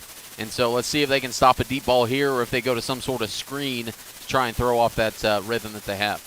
They have converted 2 third downs on deep balls, 1 to Warren Robertson here on this drive and another to Tristan Johnson over the middle of the field. Miller takes the snap. 2-man rush. Miller runs near side, fires sideline to Johnson, has it out of bounds near the 47-yard line, about 11 yards shy of the first down. So Bishop Miege's defense may be forcing Rockhurst to punt. Yeah, I think we're going to see it for the first time tonight because, I mean, again, you could, in theory, you could go for it. We've seen a high rate of success on the deep ball for Rockhurst tonight, but again, on a 4th down and 11, inside their own territory, we'll see the punt team for the first time. On to punt, Tommy Hendricks, the junior for Rockhurst. Back deep, Carlos Rodriguez for Bishop Miege, standing at his own 20-yard line. Bishop Miege brings pressure. Hendricks gets it away to the far side, and it takes a Rockhurst bounce inside the 20 and rolls all the way inside the 15 and stops at the 14-yard line. So Bishop Miege will have it first down and 10 from their own 14-yard line after the defense does get Rockhurst off the field. Well, Joe, hold everything. There's a flag down where the punter was, and so I'm wondering if it's going to be a roughing the kicker. So roughing the kicker, and that will be enough for a first down. So roughing the kicker penalty gives Rockhurst new life on this drive with 7 minutes and 21 seconds to play till halftime, up 14-0. Just another one of those mistakes where you're trying to do too much. Again, Miege gets him off the field for the first time tonight, and instead of getting him off the field, kind of a penalty that you'd like to have back, just let him punt it away. Don't try and get the block, change everything in one instant. But instead, Rockhurst offense comes back out inside the 40 of Bishop Miege. So Miller goes Robertson, wing to the right, motions to the left. It's a pitch to Lewandowski to the left side, cuts it up the middle, and gets down to the 35-yard line for a gain of 4 on first down. Yeah, it's such an interesting game to me, Joe, because, again, these are rivalries. It's a Catholic clash. This is one of those, games you circle on the calendar every year. But in the long haul, within the season, this doesn't necessarily matter other than bragging rights within the city, right? So Bishop Miege is just fine. Right now, they look like they're winded. This defense has done their best thus far. But again, a few penalties have moved the chains for Rockhurst, and it's proven to be a hard task. Shotgun formation for Rockhurst on the second down play. 2 wings, 1 to each side. And they're going to pitch it to Lewandowski, run to the near side. He's stacked up and then driven back, as Jeremiah Johnson able to finish him off back at the 39-yard line. Forward progress, they get him back to the line of scrimmage at the 36, so it'll be third down for Rockhurst. Yeah, and Daniel Neenan, again, as he filled in that option responsibility on the pitch, able to hold him up, and Johnson able to finish him off. But, again, this defense looks really good. Now, in this type of situation, it's going to be 2 for the first down. They're not going to kick a field goal. They're not going to punt from here. So this Bishop Miege defense has two big plays here. Rockhurst comes out, 3 wide receivers to the top of the formation. Hayes in the backfield, Miller to throw from shotgun. Now he'll cut it upfield. Tries to get the first down with his legs, but he stops short.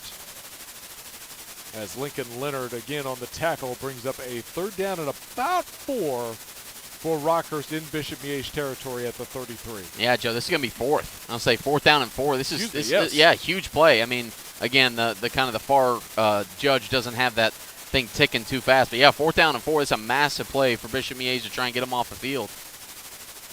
So 4th down for Rockhurst. Miller under center, I formation behind him. Miller steps back from center, giving a new play.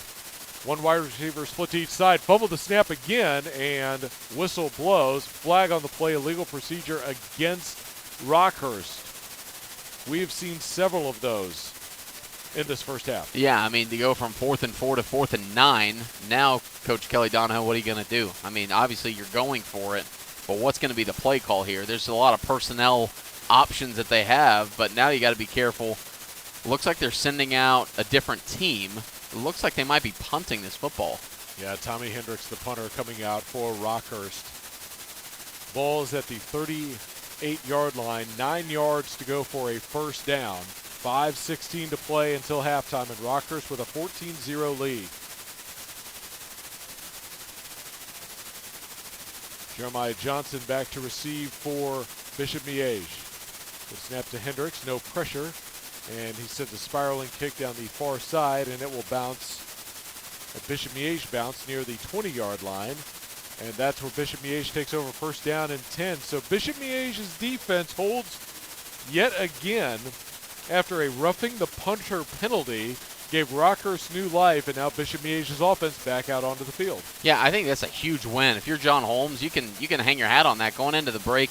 Have 5 minutes left, 3 timeouts. So opportunity here for this offense to cut into the lead, and that defense is playing well. All of a sudden, they kind of got into their rhythm and got them off the field. 4:56 to play until halftime. 14-0 Rockhurst over Bishop Miege. Bishop Miege football here, first down and 10. It's Watsky running left. looking for a seam and then cuts it upfield and drags the pile to about the 25 to 26-yard line. So they get the outstanding running back involved and set up a second down and manageable. Yeah, and as they get to the ball quickly, they would love nothing more than to take all 5 minutes of this, cap it off with a touchdown, go to the break, and just know that the defense is going to have to come out and make a stand. Second down and 4 from the 26-yard line for Bishop Miege. Shotgun formation for Allen. 3 wide receivers near side, 1 split out to the top. Allen to throw, looking left, fires towards the sideline, incomplete, intended for Blunt. Cruz Lewandowski may have gotten a hand on it, and now it's third down. Yeah, and actually that was one of those things where he had the opportunity. He was covering the short flat, but that receiver got too deep on that levels route, and so Lewandowski was right. It was a good throw by Allen. It was going to be a first down no matter what, but then Lewandowski came off his receiver at the last second, got a paw on it to knock it down and bring up 3rd and 4. So 3rd down and 4 from the 26. Can Bishop Miege keep this drive going? Shotgun formation, 2 wide receivers split out to the near side. Blunt, their outstanding tight end, and a wing to the right. Allen, shotgun with Watsky to his left. Takes a snap, looking right. Now he'll take off up the middle of the field. Has the first down, slides down at the 34-yard line. Has the first down as a Rockhurst player came flying in. And Allen did a nice job to avoid a big hit. Yeah, I think that's the first time I've seen Allen kind of get out of the pocket. We've seen him a few times try and scramble, but that time able to pick up the first down. So reset the change, 4:10 left in the second quarter, 14-0. Rockhurst, Bishop Miege with the football at their own 34-yard line, middle of the field. Allen in the shotgun, takes the snap, 3-man rush. Allen under pressure, fires it, looking deep for Blunt, incomplete. Great coverage downfield by Rockhurst. As Cash Lewandowski, I think, may have been in coverage there for Rockhurst. Yeah, it's crazy. He is kind of one of those guys that does everything. Considered a linebacker, but that time in deep coverage on the tallest guy on the Bishop Miege offense. So good defense there to force a second down and 10 with 4 minutes to play in the half. And correction, that was actually Colin Powell, number 8. Number 0 and number 8 sometimes look pretty similar. Yes, they do. So his next play, it's a handoff to George, and George running to the right side and gets about 4 or 5 yards on second down. Third down now with 3:49 left in the half, and Rockhurst up 14-0, and an injured Bishop Miege player. That is Zach Molman, the junior center, who's a 2-year starter for them and been a key contributor. And a center is not someone, you don't want to lose anybody. Center is such an important piece of your offense. This would be a big loss for Bishop Miege, but he is getting up, which is a good sign. Yeah, a little tender on the right leg. And so, yeah, like you said, that center kind of being the key piece on the offensive line, giving all the calls out, the adjustments to those that are to his right and to his left. And so kind of that quarterback of the offensive line. So we'll see how that pans out. Hopefully he's able to make it back. Well, and Rockhurst is starting a freshman center today in Kevin Novel. We'll see what Bishop Miege decides to do.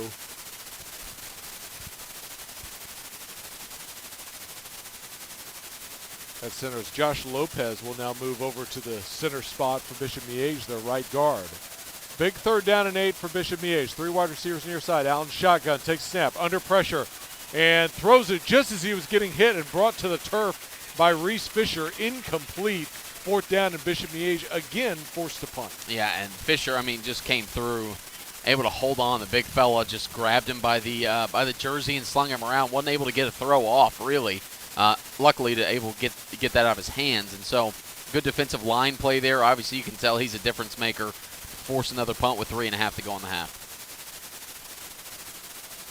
Now Joseph Yaksha on to punt it away. Blake Thomas back to receive, standing at his own 26-yard line. And Yaksha gets it away, end over end kick towards the middle of the field. Thomas takes it at the 30. Thomas running to the near side to the 40, to the 45, to the 50. Breaks the tackle at the 45, down to the 30. Cuts it inside, 25, 20, 10, 5. Touchdown, Blake Thomas. There is a flag back at the 37. But a nice return from Blake Thomas. We'll see if this is coming back, and it might be. Oh, it absolutely is. Colin Powell, again, we called his name in good coverage earlier. That time it was going to be a hold. Then it's going to be brought all the way back to negate what would be a great punt return for a touchdown. Instead, it'll be a Rockhurst ball back on their own side of the field.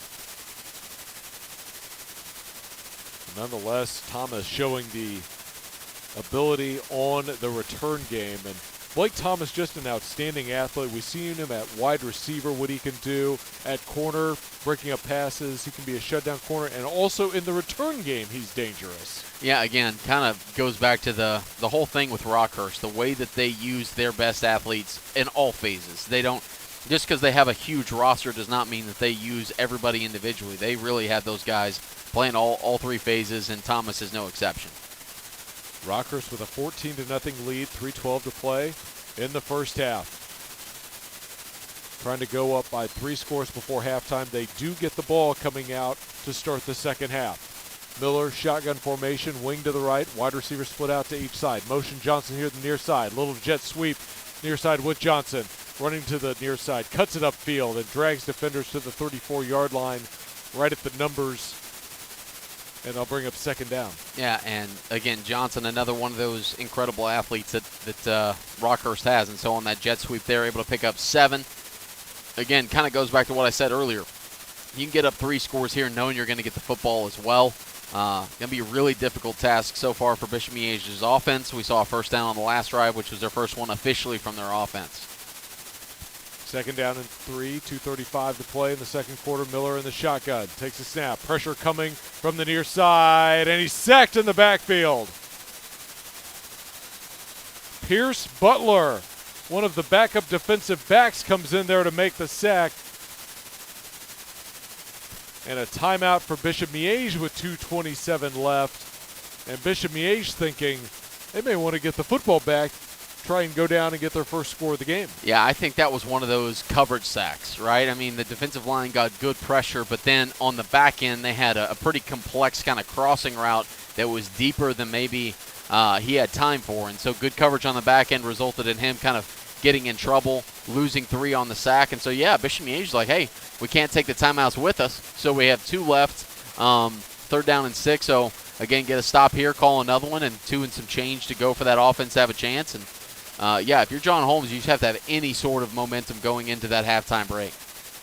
Well, one of the things that we also forgot to mention about this week, this is Rockhurst's homecoming game. And Coach Donahoe, when we talked to him earlier this week, they were preaching focusing on this game and not letting the distractions of homecoming, dance, everything after the football game to distract you from playing this football game. And so far, so good. Yeah, so far, so good. And the stands have certainly filled up. It's not an open seat in the house. 2:27 left in the half. Third down and 6 as Miller, with his team up by 2 scores, fires it up in the air for Lewandowski. Was it picked off by Poulsen? He caught it. Not sure if he stayed in bounds, though. It looks like he did not. Oh, it was an athletic play there on the back end for an almost interception. And it looks like Rockhurst's going to have to punt this one away. But, again, that was a risky throw by Miller, kind of going not across his body, but to the boundary, and it just floated on him out of bounds before it was intercepted. So Tommy Hendricks on for the punt. Jeremiah Johnson standing at his own 30 in the middle of the field, awaiting the return. 2:19 left in the half, so still time for Bishop Miege. Down 14-0 to Rockhurst. Try and engineer a drive as play clock expired. And delay of game against Rockhurst will move them back 5 more yards. Well, it looks like the coaches came off the sideline for a timeout. So I don't know where the thought was, if it was a timeout called by Rockhurst or if it's a delay of game, but they're trying to figure that out right now. Coaches walked on the field like he called a timeout. So I'm curious whether or not they got the timeouts to go through or if they're going to have to move them back 5. They already did. So it looks like penalty's going to go through. So that will push Rockhurst back to about their own 25-yard line as Hendricks to punt it here. And now Jeremiah Johnson for Bishop Miege, middle of the field at his own 40. So Hendricks boots it. It's a low spiraling kick. Bounces at the middle of the field, and it will take a Rockhurst bounce past the 40 and the 35, and will roll all the way down to the 32-yard line. And Bishop Miege will have it first down and 10 there. So a good roll pins Bishop Miege back a bit with 2:05 left in the half, a chance to cut this to a one-score game. Yeah, I think, if you can do that, you got to feel good about it if you're John Holmes. This defense has shown up here in the second quarter. Obviously, the first quarter a bit rough with 2 touchdowns for Rockhurst, but stick around at halftime. I'll have all the scores from around the area, both on the Kansas side and Missouri here, as well as a recap of the first half here in the Catholic Clash. We look forward to that. 2:05 left in the half. 14-0 Rockhurst Bishop Miege football here at the near side at the 32. Allen in the shotgun with Watsky next to him. Allen to throw. Middle. Pass is caught. Jeremiah Johnson with a first down catch to the 42-yard line. That's a play Bishop Miege needs. Yeah, in rhythm, on time, in the spot, and so really enjoyed how Allen found his receiver there right at the sticks to move him.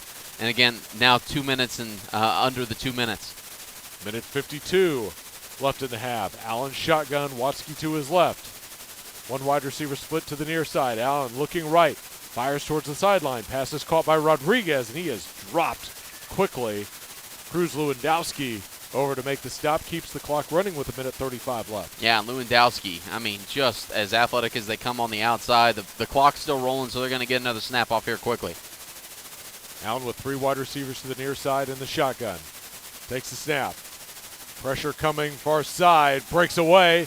Now he's going to try and find the edge. He does on the far side. Cash Lewandowski able to drop him out of bounds, stops the clock with 1:16 left, and a third down upcoming now for Bishop Miege. Yeah, the athleticism out of Allen's been nice. Kind of the bright spot here of Bishop Miege's offense. Whenever kind of things break down, he's been able to run a few times and like his athleticism outside the pocket. His throwing motion's a little long, which has gotten him in trouble a few times tonight, but on a 3rd down and 6, let's see if they dial up something nice and easy trying to get it past the sticks. Ball at the Bishop Miege 46-yard line, far side of the field. Allen fires towards the sideline. Pass is caught and close to a first down.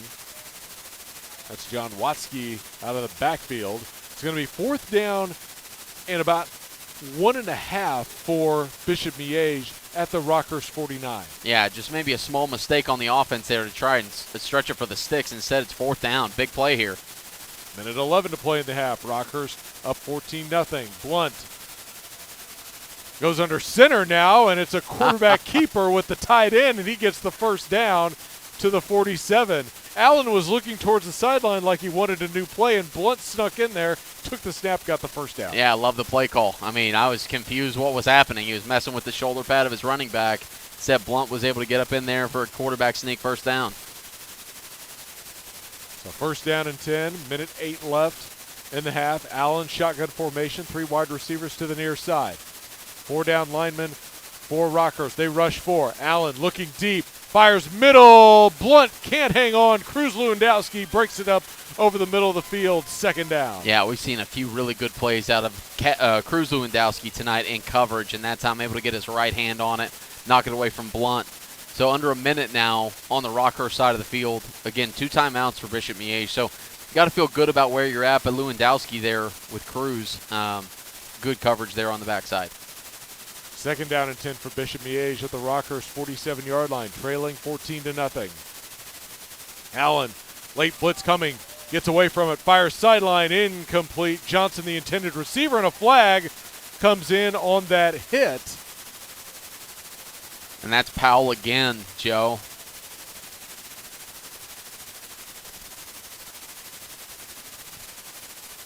So the officials talking about this as Johnson went up for the ball and then got hit in the back as he was coming down.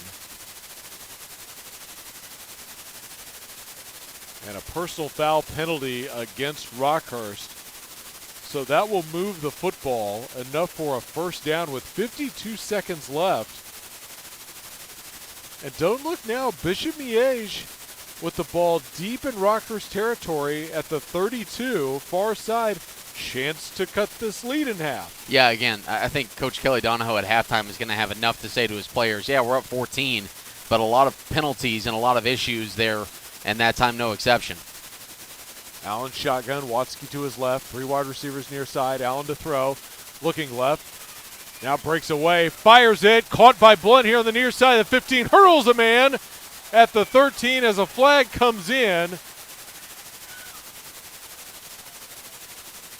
I'm wondering what this is going to be because the hurdle is a great throw and catch. What are they going to end up calling? He attempted the hurdle, but is this a type of personal foul penalty? Well, as of right now, it's a first down at the Rockhurst 14-yard line. Biggest play for Bishop Miege today. And now a personal foul penalty against Bishop Miege, so they get Blunt on that hurdle. And with 44 seconds left in the half, Bishop Miege down 14-0.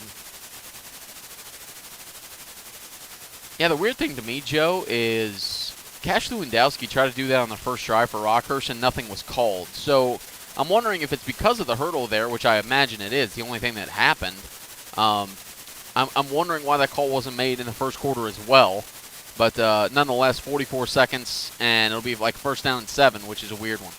That is a very weird. Don't see a whole lot of first down and 7s, but that's what we have here from the Rockhurst 29-yard line as Bishop Miege shifts Watsky to the left. Allen shotgun, blitz coming up the middle. Allen in trouble. Allen is sacked. Henry Coppinger in the backfield for the sack, and it's second down and long.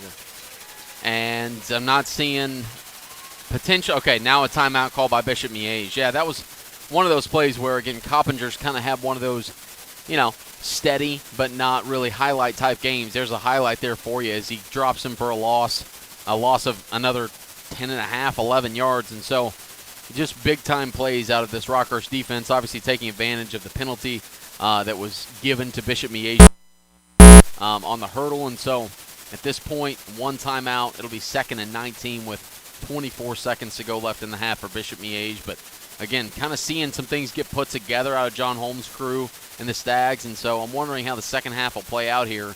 But we'll have 33 seconds as they put some time back on the clock. 33 seconds left in this first half, and what a first half it was. Rockhurst, that first quarter, getting those 2 touchdowns. Tristan Johnson, Blake Thomas, big parts of this first half for Rockhurst, but Bishop Miege's defense has made a couple of big stops, and now Bishop Miege threatening, although penalties and a sack have moved them back to the 41-yard line of Rockhurst. Allen to throw, fires it sideline.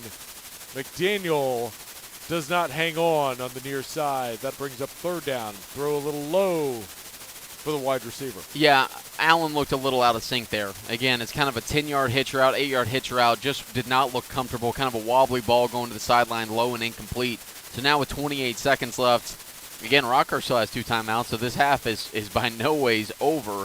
But a third down and long here for Bishop Miege and out of field goal range clearly. 28 seconds left in the half, 14-0. Is the Rockhurst lead. Bishop Miege facing a third down and long. Blitz coming. Allen escapes. Allen tries to break away, gets tackled at the 39-yard line. Cash Lewandowski makes the stop to force fourth down. 18 seconds left. And you have to think with a timeout for Rockhurst, if you're Bishop Miege, do you go for it here? Well, that would be aggressive, right? So 1 timeout remaining for both teams after this timeout for Rockhurst. So, again, it's 4th and 17. We haven't seen a play longer than that for Bishop Miege other than the one that got called back for the hurdle from Blunt. And so if you feel confident about it, okay, great. You can go for it here. But I don't think there's a chance that this gets past the first down marker. I mean, this Rockhurst defense has been pretty good thus far. But unless John Holmes kind of has those circle plays on that play sheet, you got to go to your best play right now. If you're going to try and get a score here with 1 timeout and 18 seconds left, it's got to be the best play available that can get you 17 yards. So go to your best athlete. I'm going to imagine it's going to be Blunt again, trying to find him across the middle. Well, out of the timeout, 18 seconds left in the half. 4th down and 17 for Bishop Miege at the Rockhurst 39-yard line. They will go for it here as we near the end of the first half. Allen has Vinnie George to his left. 2 wide receivers to the top of the formation. They motion Blunt out wide to the bottom. Allen to throw.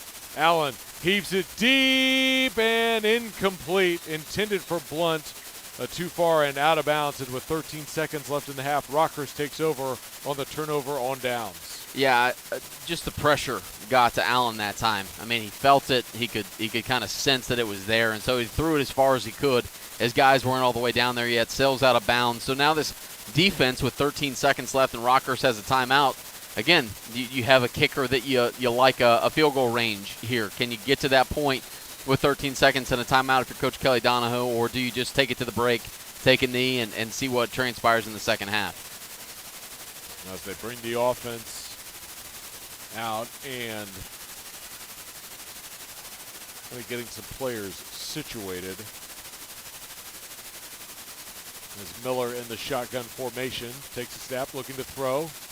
Middle of the field, pressured, rolls out near side, fires sideline, and complete at the 44-yard line to Blake Thomas, out of bounds, stops the clock with 6 seconds left, and Rockhurst up 14-0. Yeah, this is, I mean, it's been impressive. We've seen 2 or 3 catches on the sideline for the Rockhurst receivers. You can tell in 2 days, one of the drills that they worked on obsessively was getting to the sideline, keeping your feet in bounds, and then making the catch. And so we've seen a few of those tonight. Now down to 6 seconds and seeing 3 high safeties for Bishop Miege. Everybody's off the ball a little bit. So, again, nothing behind you and trying to be careful for the pitches as well. 2nd down and 5. With 6 seconds, this could be the last play of the first half. Miller to throw. He will take it and run. Tries to get by Neenan, running to the far sideline, gets to the 50 and knocked out of bounds near the 49-yard line as time expires in the first half. 14-0. Rockhurst takes a halftime lead here from Rockhurst High School.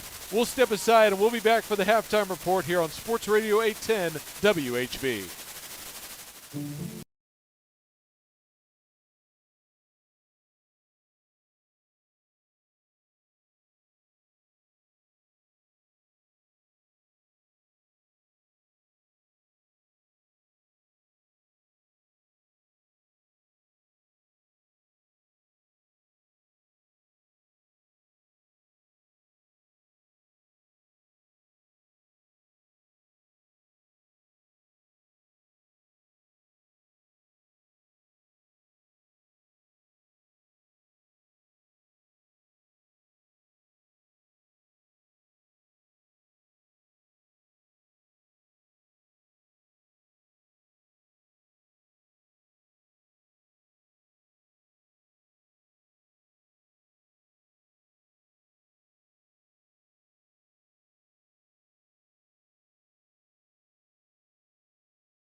welcome back to Rockhurst High School. Got about 2 minutes left until the start of the second half. Rockhurst with a 14-0 halftime lead. Getting it done through the air. Blake Thomas and Tristan Johnson both coming up with touchdown receptions. Some big third and long conversions for Rockhurst to extend drives. You know, Jonathan, we came into this game knowing that Rockhurst could run the football. They had a dominant running attack, but really it seems like the passing game with Miller and these receivers has really dominated the day. Yeah, it's been kind of weird to kind of see how the transformation of this game has happened, right? I mentioned in the halftime report how it's 14-0 after the first quarter, and all of a sudden Bishop Miege kind of stands up and gets tall on the defensive side. Now it's just waiting for the offense to kind of catch up with them, right? And so Cash Lewandowski, we were like, okay, this is going to be the guy all night for Rockhurst. It really hasn't seemed to be a huge game for him. Obviously, he's everywhere, right? He plays all three phases. But then to have Bishop Miege kind of stack up that running attack, the problem has been on the deep passes, right? I mean, it's over and over. Miller's gone over the top to take your pick. If it's Johnson, if it's Blake Thomas as well, like we've seen some large receptions out of both of those two. And so, to me personally, I think Bishop Miege is not far away. It's just been kind of getting him off the field on a third and long situation has been really difficult for him. Well, and what adjustments do you think that Bishop Miege needs to make here in the second half to try and get back into this game? Because they're only down by 2 scores. Rockhurst will get the football, but still a lot of football to play. Yeah, I mean, obviously, first and foremost, have that defense come back out and be dominant as they were in the second quarter, right? I mean, they played really well in the second quarter, and so if you can get them off the field, right, get that offense back out and rolling, the running game has been really non-existent. I mean, honestly, the entire offense has been non-existent with the exception of the large drive at the end of the half where they had 12 plays, kind of marched them down, they got set back. If they can get that offense rolling at all, I mean, some of these big-name receivers that we haven't even mentioned yet, Jaden McDaniel maybe has 1 catch. I think I remember you saying his name in the first half. But, I mean, honestly, like, Michael Blunt has been the guy, the tight end there that had a big reception at the end of the first half, tried to hurdle somebody, and then had a penalty called on him for an unsportsmanlike conduct. So, if they can get him the ball, I think it's really going to land on, obviously it's going to land on Kai Allen at quarterback, but then Blunt, how can he kind of take over the game from the tight end position because he's their biggest weapon? Yeah, both of these teams had to overcome some penalties. Rockhurst got penalized multiple times, installed a couple of their drives, and then for Bishop Miege, that big penalty down near the 14-yard line as we got towards the end of the half. Looked like they were about ready to go in and score. That penalty pushed them back out to about the 40-yard line, and then a sack after that. And they just couldn't really get things going again on offense after that penalty. Yeah, I mean, it was – you hate to say it, but penalties are what they are, right? And any level, all the way from Pee Wee all the way to the NFL, penalties are going to be the issue, right? On a lot of teams, that's the one that they just have to overcome. And so, especially a 15-yard after a big play like that to Blunt really set them back. But this offense started to look better. Allen looked more confident, and so I'm excited to see how Bishop Miege kind of tries to handle Rockhurst here in the second half. You're Coach Kelly Donahoe. You want this offense to come back out and assert itself as a dominant offense because that second quarter they did not look very good. Yeah, both of these teams, again, coming in, outstanding starts to their season. Bishop Miege right in the race for the Eastern Kansas League crown. There's a lot of teams towards the top of those league standings right now, so that is going to be a fun race to see how that turns out at the end of the year. And then Rockhurst, last year, finished 6-4, not bad, winning their first 5 games. This year, off to an outstanding start, 4-0, trying to go 5-0 again this year. And again, dropping down to 5A, which I think, some people kind of raised some eyebrows, opened some eyes a little bit. They are going to be right in the picture with Platte County, last year's Class 5 state champion. You've got St. Pius, who they already played earlier this year in that same district. Like, they've got some big opportunities out in front of them as well as we move through the season. Yeah, moving to Class 5. I mean, obviously, Platte County, #1 in the A10 varsity top 25. I mean, they're beating up on all opponents right now. They're not taking any prisoners in the fact that they're asserting their dominance early. But then, down south here's Rockhurst all of a sudden in 5A. It's going to be a really interesting test all of a sudden in November if these two teams get to match up. We've not gotten to see that matchup really ever. And so I'm excited to see if those two end up playing each other, who ends up being the dominant force in Class 5. Because both those teams with storied tradition, but now and the opportunity to for a state championship later on, those two teams matching up will be pretty intense. Well, we've got a big second half coming up for you on Sports Radio 810 WHB. Bishop Miege kicking off to Rockhurst to start this second half. And do not forget, these are two championship-level programs. The amount of state championships between these two schools is 20. 11 for Bishop Miege, 9 for Rockhurst. And it's been impressive what these teams have done over the past few years. Hear Jonathan talk about it. Bishop Miege with their nice run.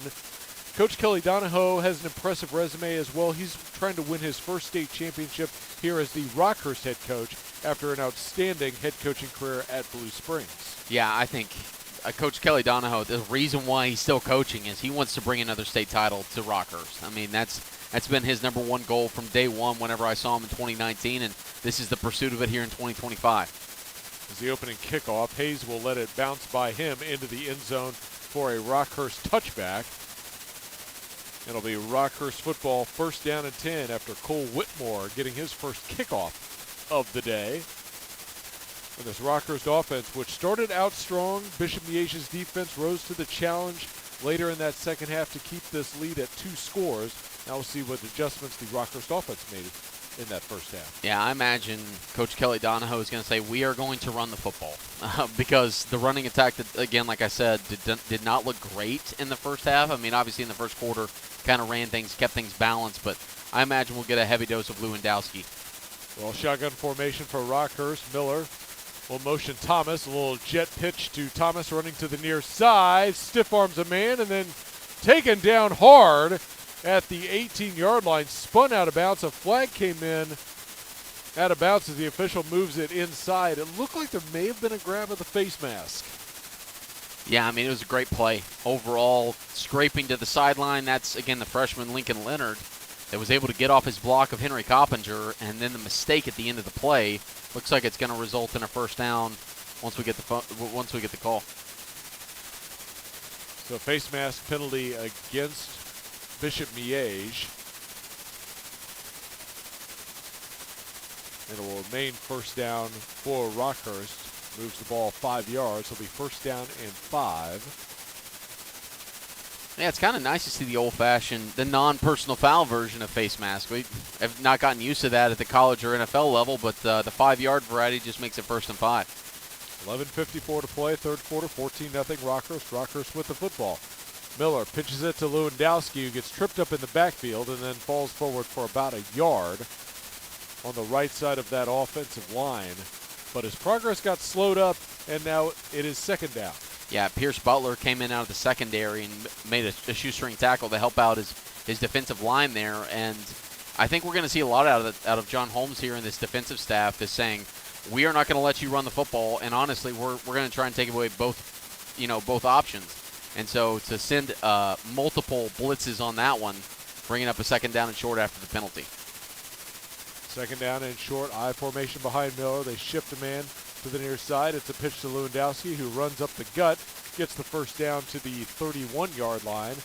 That moves the chains for Rockhurst with 11:10 left in the third quarter. Rockhurst up 14-0. Yeah, Joe, I have not seen Henry Coppinger get tossed back ever. I've done Rockhurst games since he was a freshman, wearing 42 at fullback. And Daniel Neenan, his number one job as a middle linebacker was to take out the fullback. He lifted him off the ground. Coppinger was thrown backwards. Again, got the first down, but trying to assert their will here in the second half is Bishop Miege. So Rockhurst wing to the left side. I formation behind Miller. Again has trouble with the snap and falls on it at the 30-yard line for a loss of 1. And that is about the third time today, maybe the fourth, that Miller has had trouble with that center quarterback exchange. Yeah, this is kind of going back to maybe get off my lawn type guy, but we see so much shotgun nowadays where whenever you see a quarterback get under center, it's not as familiar for that quarterback or the center for that matter. And so we've seen a few issues tonight. That obviously a fumble that got back on top of was Miller. And so a second down, some of these mistakes that Rockhurst going to take care of later on here in the season. Yeah, they do have a freshman center out there now as they good exchange there. Play action pass going Lewandowski near side, makes the catch at the 50, to the 45, down to the 41-yard line of Bishop Miege. Lincoln Leonard in coverage makes the tackle, but Rockhurst with a big play in the passing game again. Yeah, the 30-yard wheel route to Lewandowski. Everybody cleared out to that right side. He slipped out of the backfield to the left side, and it was a good throw again by Miller on the money to pick up 30, make it 29 after they respot the football. But again, Rockhurst now in Bishop Miege territory on another big play. So first down and 10 now for Rockhurst. Ball in the near side hash of the 41-yard line. 9:50 to play in the third quarter. Rockhurst leads 14-0. Miller in the shotgun. 3 wide receivers bunched near side. Get it out, Johnson. Johnson tackled at the numbers after a short gain by Jace Poirier to the 38-yard line to bring up second down. Yeah, it's always interesting to me how offensive coordinators kind of think about their screen game as an extension of the run game. That time, trip set left. They get it out quickly to Johnson. And that time, it's to the short side of the field. So everybody's collapsing in. Johnson does a good job to pick up 3. Second down and 7 for Rockhurst. Lineup Warren Robertson, wing to the far side. Miller in the shotgun, gives it to Hayes. Hayes hit and dropped in the backfield. Devin Davis, the defensive lineman, back there to disrupt the play and force third down. I mean, you can see why you love this guy. I mean, the honorable mention from last year, you got to imagine he's going to be up for the first team this year in EKL, but he flew into the backfield, able to throw him down. Going to bring up a third down and long here for this Rockhurst offense. And again, if you can get them off the field here, you got to feel good if you're Bishop Miege, but third down, a big open playbook. We've seen a lot of things go down the field. Miller get out on the edge as well, so interested to see what he dials up here on third down and 9. 14-0 Rockhurst, 8:28 to play, third quarter. Miller in the shotgun, 3 wide receivers top. Miller rolls out to his right, fires sideline. Pass is caught by Robertson, and Robertson running down the sideline has the first down, knocked out of bounds near the 25. Rockhurst first down. Yeah, and this is just a classic case of, all right, we got a really good athlete on the outside. And a lot of times you see the best athletes at wide receiver, cornerback, all these things. Lots of them are great athletes, but that time, get into the big receiver on the outside and forcing that corner to try and make a tackle one-on-one. That time missed it, able to get the first down, does Rockhurst inside the 30. Ball in the far hash, 25-yard line of Bishop Miege. Rockhurst comes out, tight end to the left. Handoff, Lewandowski running to the right now, and Lewandowski close to another first down as C.J. Hess, the junior, with the tackle short of the line to gain. Yeah, they do such a good job. Jackson Salih and Reese Fisher on that right side. Everybody thinks it's going left, right? Because all the flow is to the left side, but then Lewandowski pivots, turns to the right, and is able to get the edge. And so they've done that a few times tonight. That's kind of one of the bread and butter plays of Rockhurst, and so we see it close to another first down. But this running attack, all of a sudden, is looking pretty good for Rockhurst as they're marching. And, Jonathan, that was something you brought up. Run the ball here in the third quarter, and they're doing just that. Yeah, I mean, you got to trust your big guys up front, and it seems like Lewandowski's kind of throwing the team on the back and seeing what's up. Now they've got Ben Hayes in the backfield, 7:35 to play. Rockhurst up by 2 scores. Lewandowski in motion. High snap to Johnson, gives to Hayes, and Hayes gets the first down close to the 13-yard line. So Rockhurst again moves the chains, and they're in business deep in Bishop Miege territory. Yeah, they've gone to that formation a couple times tonight with Tristan Johnson taking the snap, and that time there was no illegal formation or illegal shift. They've gotten that twice on that formation, so that time they pick up the first down. I imagine they'll go back to that a few times. We haven't seen Johnson put it in the air at all as the backup quarterback, but obviously we've seen him have a receiving touchdown as well tonight. First down and 10 from the 12-yard line for Rockhurst. 7:10 left as Miller hands off Coppinger running straight up the gut. Davis able to grab onto his ankles and keep him from getting any more yards. Short gain on the play, second down. Yeah, I've been impressed. This kind of interior defensive linemen have really kind of clogged up the middle. All the plays that we've seen Rockhurst have success on in the running game have been to the outside. That time they try and bang it up the middle with the fullback Coppinger and stood up pretty quickly to bring up a second down. And again, can this Stags defense hold up their end of the bargain here and try and get these guys off the field? As Rockhurst will spread Tristan Johnson out wide here to the left. Lewandowski on the inside slot on the left. Fake it to Lewandowski. Throw to Johnson in the end zone. Incomplete. Couldn't hang on towards the corner knocked away by Aiden Busen. And that'll bring up a third down for Rockhurst. Yeah, Busen did a nice job to kind of track that ball, watching the eyeballs of Johnson there on the outside, able to strip it out at the last second to cause the incompletion. Again, Miller, the outside throw has been his most accurate tonight. I'm honestly curious. It looked like the running back in the backfield kind of leaned forward. I'm wondering when they're going to drop the flag on that, if it's enough to cause a false start. But now they're going to have 12 guys in the huddle. They're going to have to burn a timeout, looks like. So 6:26 to play in the third quarter, 14-0 Rockhurst, and Rockhurst will take a timeout as they are moving the football here in this third quarter, getting Cash Lewandowski involved more in the offense, and you can see what kind of a force he is. Yeah, I mean, here's the thing. If you're Coach Kelly Donahoe, you have 2-score lead, right? The first quarter was really profitable for your football team. And so now here in the third, they've almost taken up half the quarter getting down here to the 11-yard line. This is all he wanted, right, to try and shorten the game as much as he physically could. This running game has been good, especially whenever they bounce it to the outside. And so they're just a little, again, another pre-snap issue before the football is snapped, because you have 12 guys in the huddle. You don't want to get a penalty, so they call a timeout. And so 3rd down and 9, this is where we've seen him go to Miller rolling out. Again, this is where he had the touchdown throw earlier to Johnson. They could dial up the same play. We haven't seen him roll left a lot, so I'm going to imagine it's going to be to the short side of the field if they try and roll him out of the pocket. See if that's what they dial up here on this 3rd down play. 6:26 to play, third quarter, 3rd down and 9, ball at the 11. Far side of the field. Rockhurst comes out, tight end lined up to the left, 2 running backs in the backfield with Miller in the shotgun. Fakes the handoff, rolling out to his right, being chased by Davis, and then out of bounds, couldn't get rid of the football. A big loss on the play as he was knocked out of bounds back at the 19-yard line for a loss of 8. Yeah, and that's the problem. I mean, we have not seen him roll to the left tonight, right? So you can kind of close off that side of the field, and they went to that kind of bread and butter play that they scored on earlier. That time, just everything was so jumbled together on the short side of the field, he couldn't even throw the ball away. So he ran out of bounds to take what would be a sack. Looks like a loss of 7. And so it'll be a 4th down, and certainly looks like it'll be a 4th down. They haven't switched it over yet. And there's a penalty on the play as well against Bishop Miege. They've been defensive holding. So that will move the football.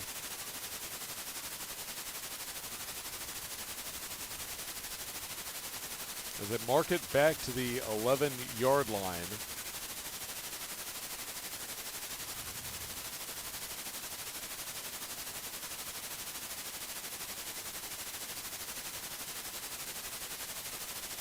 May have been illegal use of hands. It was hard to see if he had the fist closed or the fist open from where we were at, pushing outwards like an illegal use of hands or a hold. But nonetheless, they moved the ball down to about the 5-yard line. So it's 3rd down and 3rd down and 4 from the 5-yard line. Rockhurst comes out, Miller under center. Hands it off. Lewandowski bowls over a man and into the end zone for the touchdown. Well, it's been all on him in the third quarter. They went to him a lot, and then that time bowling over 2 different defenders to get into the end zone. Rockhurst taking full control here in the third quarter, going up 20. So with 6:16 left in the quarter, Rockhurst with a 20-0 lead pending this extra point as Connor Deverex on for the point after try. Snap, good place. Deverex kick. Splits the upright. A 21-7 Rockhurst lead with 6:16 left in the third quarter. We'll be right back here on Sports Radio 810 WHB. Does it roll? Does it swing? Does it have a busted spring? If you call Door Systems, we have everything. That's 524-8535. Ask for me, Dory. That'll get you 10% off, you know. Hey, I'm no ding-dong. Call us. Don't forget the 816, silly. Ask for me, Dory. Welcome to Baker University, nestled in the heart of small-town Baldwin City. Our small class sizes means that you'll never get lost in the crowd, and your professors are always within reach. Baker University is more than just a place to earn your degree. We are a community of learners, performers, innovators, entrepreneurs, and competitors from around the world. Baker University empowers students to achieve their full potential in a diverse and ever-changing world. Visit bakeru.edu to get started.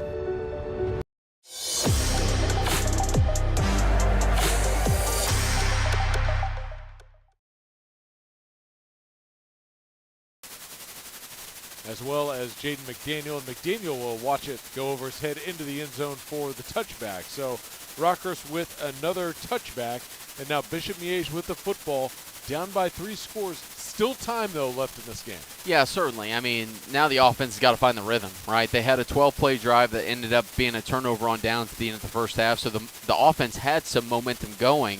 But now, as opposed to 14-0, it's 21-0 because Rock got the ball first. So this offense got to come out fast, and they need to go no huddle as they did in the first half. First down and 10 from the 20 for Bishop Miege.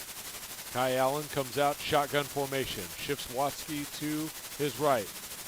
Handoff, Watsky running to the left side and tries to get behind his line and find a crease. There was none. He was dropped near the far sideline. No gain, second down. Yeah, and I mean, the last thing you want to do is just go pass, punt, right? So, you know, to start off with a first down handoff with no gain, I mean, now you're kind of behind schedule if you're this offense, so going to trips right on second down. So shotgun again. Allen with Watsky to his right. One wide receiver split to the top. Allen to throw. Fires, blunt, and in and out of his hands at the 25-yard line.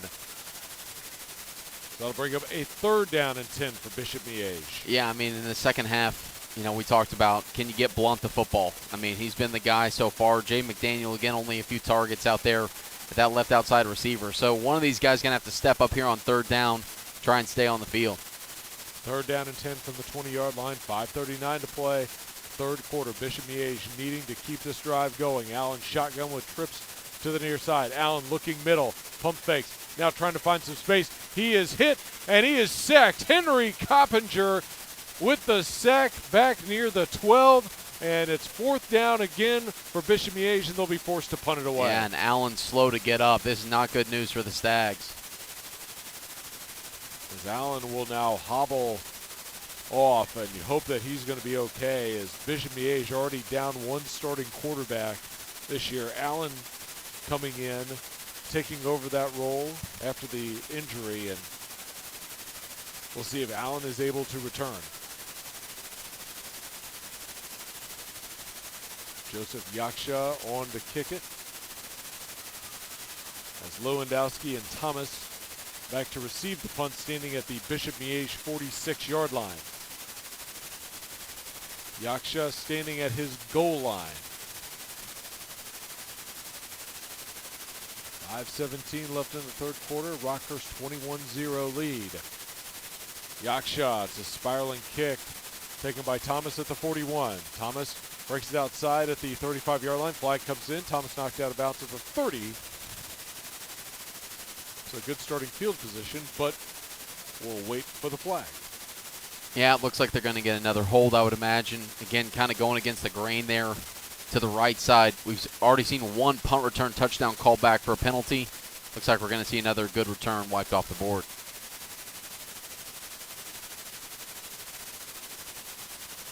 So holding against Rockhurst will move them back.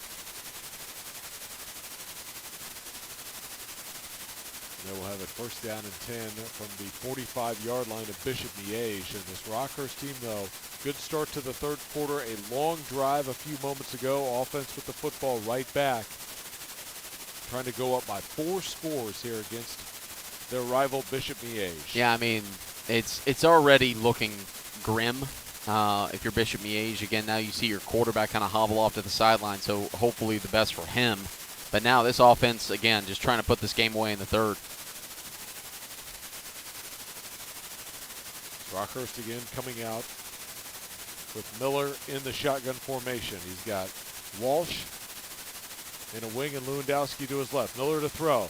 Looking over the middle for Thomas. Incomplete, knocked away by Hess at the last possible second to keep Thomas from getting that catch because that was going to be right in Thomas's hands. Yeah, I mean, that was a touchdown. Beautiful play out of the corner there, Hess.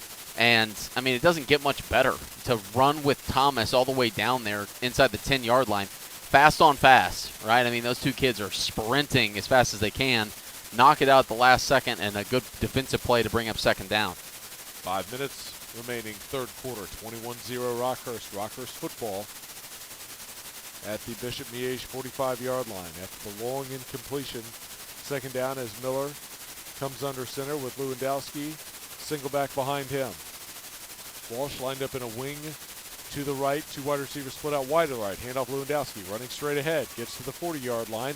Dragging the pile down to the 36. Gain of about 9 will bring up third down and 1. Yeah, I mean, you see at all levels kind of the expertise of the running back, right? Because just their vision. And Cash Lewandowski, in his limited carries tonight, obviously he was a big part of that last drive, but to be able to kind of weave, that offensive line's getting such a good push, and then finding that small sliver to change it from a 4.5-yard gain to a 9-yard gain to bring up third down and 1. Miller again comes out under center. Split eye behind him. Motion Robertson here to the near side. It's a pitch to the left. Lewandowski running straight ahead, gets the first down to the 35-yard line as Lincoln Leonard brought him down. But again, Rockhurst on the ground, moving the chains. Yeah, moving the chains, and more importantly, even moving the clock. We talked about it last drive, taking up 5 and some change off the last drive before they scored their touchdown. And so now, after a 3 and out, just trying to drain as much clock as they can. They know it's homecoming weekend. They got a lot to do after this with the dance and stuff, so they're trying to wrap this up early. 4 minutes left in the third quarter, 21-0 Rockhurst. Rockhurst football to Bishop Miege 35, ball in the middle of the field. Shotgun snap, Miller looking middle. Now it fires out wide, incomplete. Looking for Johnson, coverage by Hess, second down. Yeah, that's maybe the first ball that I've seen Miller have a little inaccuracy on deep down the field. Led his guy just a little too far outside. But, I mean, overall, they've had incredible success in the deep passing game. Johnson at the forefront of that tonight, but that time a little off the mark and bringing up a second down and 10. Second down, ball at the middle of the field at the 35-yard line of Bishop Miege. Miller back in the shotgun. Lewandowski lined up to his right. Two wide receivers near side. Handoff Lewandowski running ahead. He is hit and dropped after a short gain by Daniel Neenan. They'll bring up third down. Yeah, I mean, it seems like 4-down territory. Again, you're up 3 scores, so I don't know how you feel about sportsmanship. We've also seen him punt from this area as well once in this game, so I'm wondering kind of in Coach Kelly Donahoe's brain where he's going, if this is 2 plays for a first down or, you know, try and get it all here or have to punt it away. So third down and 8 from the 33-yard line of Bishop Miege. Walsh lined up at fullback. Lewandowski lined up at tailback and an eye behind Miller, who's under center. Takes the snap. Pitch to the left. Lewandowski. They're going to run a little reverse. It's a flea flicker. Miller looking middle of the field as a wide open man. Robertson, touchdown. Rockhurst with the trickery, adding to the lead. What a beautiful play design. 34 yards. Again, kind of the handoff, the pitch, and then the flea flicker back to Miller. Finding a wide open receiver is Robertson and able to cash it in. Again, maybe you drew that play up in 2-a-days early on in August. They finally get to break it out here against their rivals to go up 4 scores. 27-0. Deverex on for the extra point. 2:57 left, and Rockhurst up 27-0 pending this extra point. Dominant performance from the Hawklets here at home. Good snap, good place. The kick is up, and the kick splits the uprights. 28-0 Rockhurst, 2:57 left in the third quarter. We'll be right back here on Sports Radio 810 WHB. Tiki Taco, Tiki Taco. Tacos, burritos, nachos, and bowls. Fresh frozen drinks, ice cold beer, and desserts. Tiki Taco, Tiki Taco.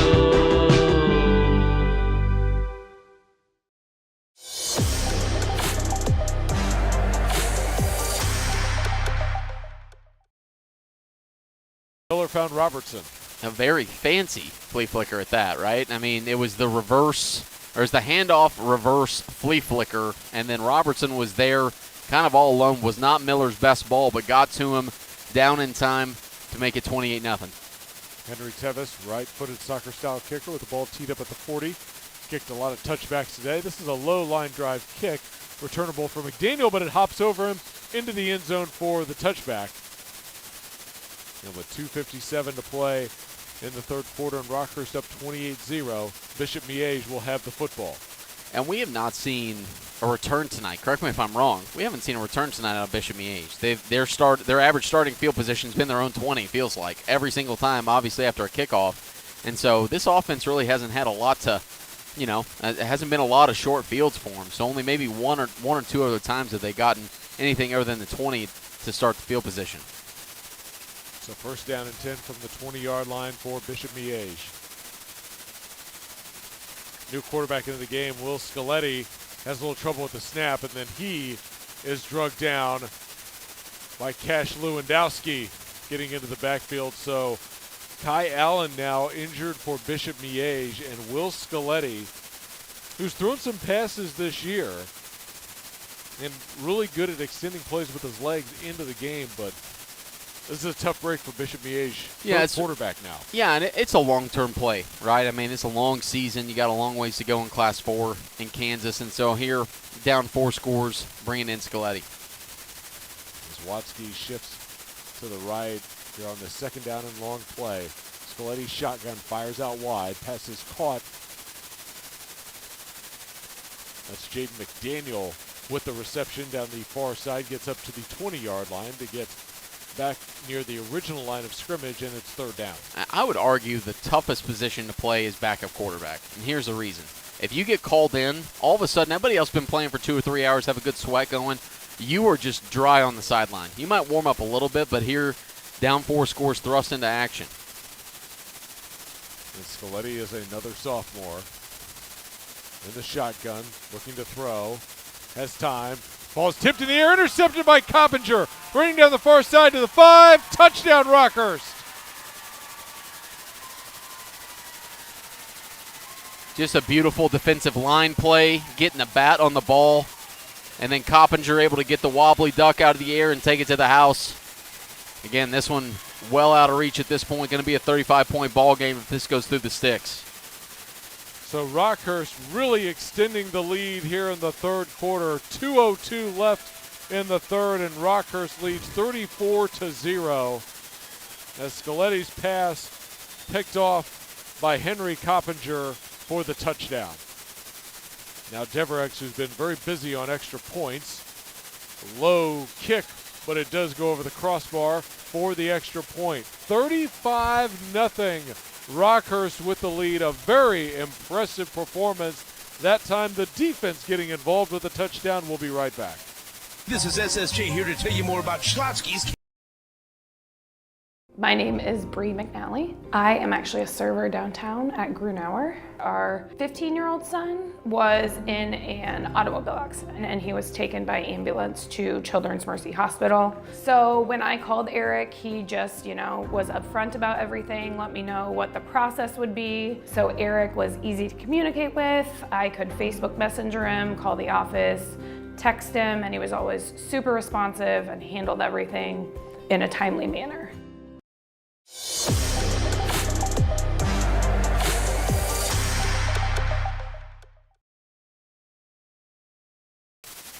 Yeah, I mean, this defense has been good tonight. Obviously, a goose egg on the board for Bishop Miege. And the one thing on the bingo card I didn't have tonight, Joe, was a running clock in the third quarter. 35-point deficit. As Tevis on for another kickoff, and the right-footed kicker sends this one deep. Watsky will take it at the 1. Try and give Bishop Miege good field position here as he is hit and dropped near the 15-yard line. That is Luke Connell, one of the backup linebackers, getting involved in the special teams play. First down for Bishop Miege. Well, and all of a sudden, it seems like every single aspect of the game is clicking for Rockhurst right now. You're already undefeated 4-0 at homecoming now, blowing out your rival here. And I mean, you got to feel good going into the rest of the season here. Rockhurst is looking really solid. So Scaletti in the shotgun formation. He's got Vinny George next to him.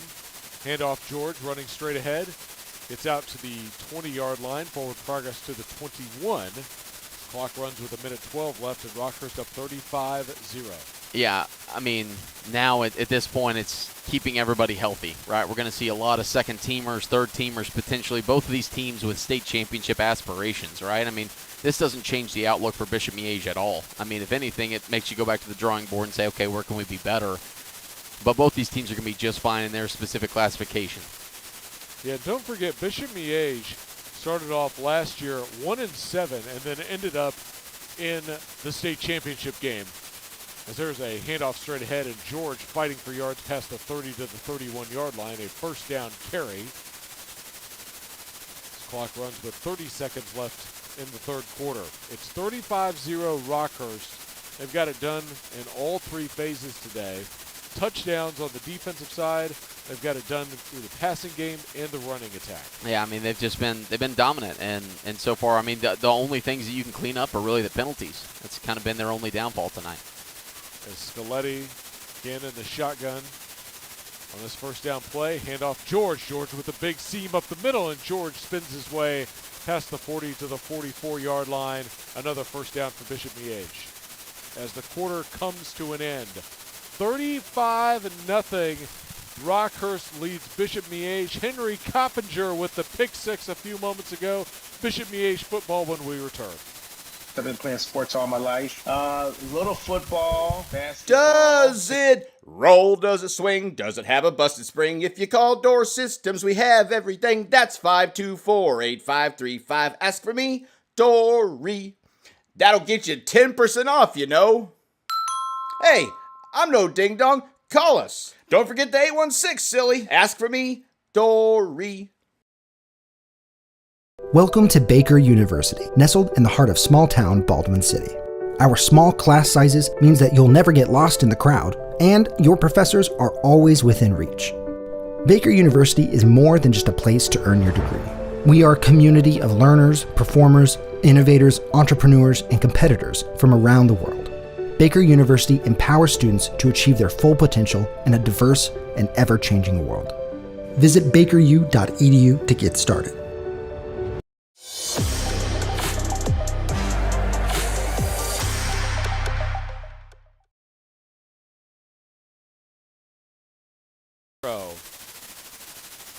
As the Rockhurst lead is Bishop Miege, a handoff. Not a lot of room, as again a lot of substitutes getting some time. Brennan Murphy there on the tackle of George. Bring up second down and 9. Yeah, I mean, Joe, this will give us a lot of time to talk about kind of the upcoming slate for these two teams, right? I mean, we talked about that. Both these teams are going to be fine. You started by saying 1-7 last year to start the season for Bishop Miege and making a run to a state title where they lost it. But, yeah, both these teams totally fine. Scaletti in the shotgun here on second down. Pressure up the middle. Throws over the middle. Intercepted! Colin Powell with the pick for Rockhurst. Running down the near side past the 50 to the 40 and then drug out of bounds near the 35-yard line. Another interception for Rockhurst, and they are in business once again. I mean, you got to feel for Scaletti too, right? I mean, kind of trying to make something happen down the middle.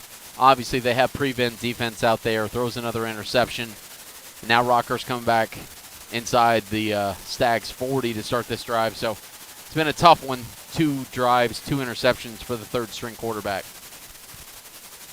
So now Rockhurst once again on offense and a very impressive day. We have a running clock right now with a 35-0 lead for Rockhurst. 10:32 to play in the game. And Rockhurst taking their time getting some new personnel out there.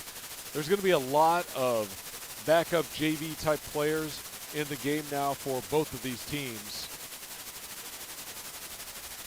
As they've got Elijah Curtis split out wide, new quarterback. He's got a whistle as the play clock expired.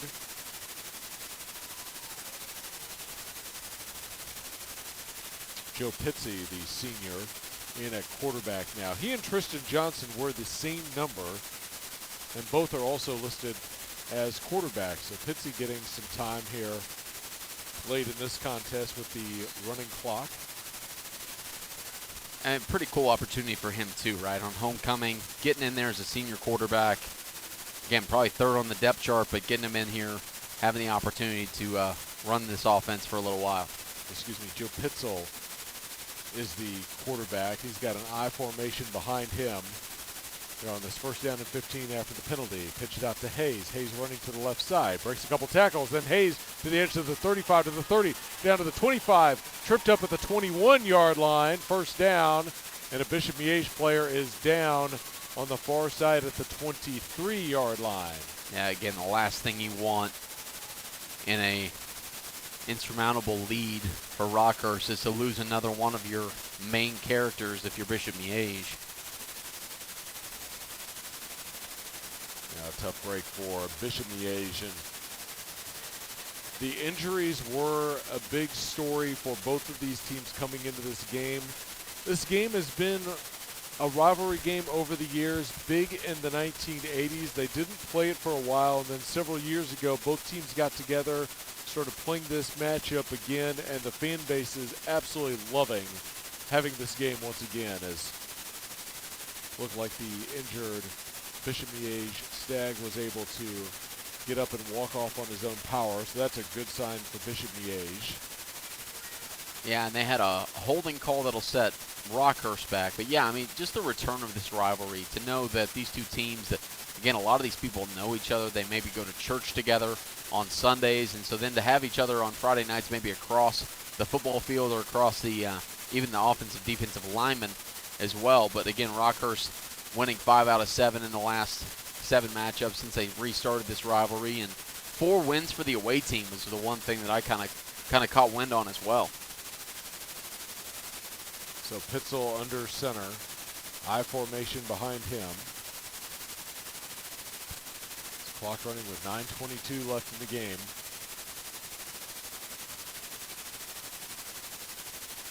Pitzel will pitch it to the near side, and Rockhurst's running back is stacked up and falls forward for a gain of about 2.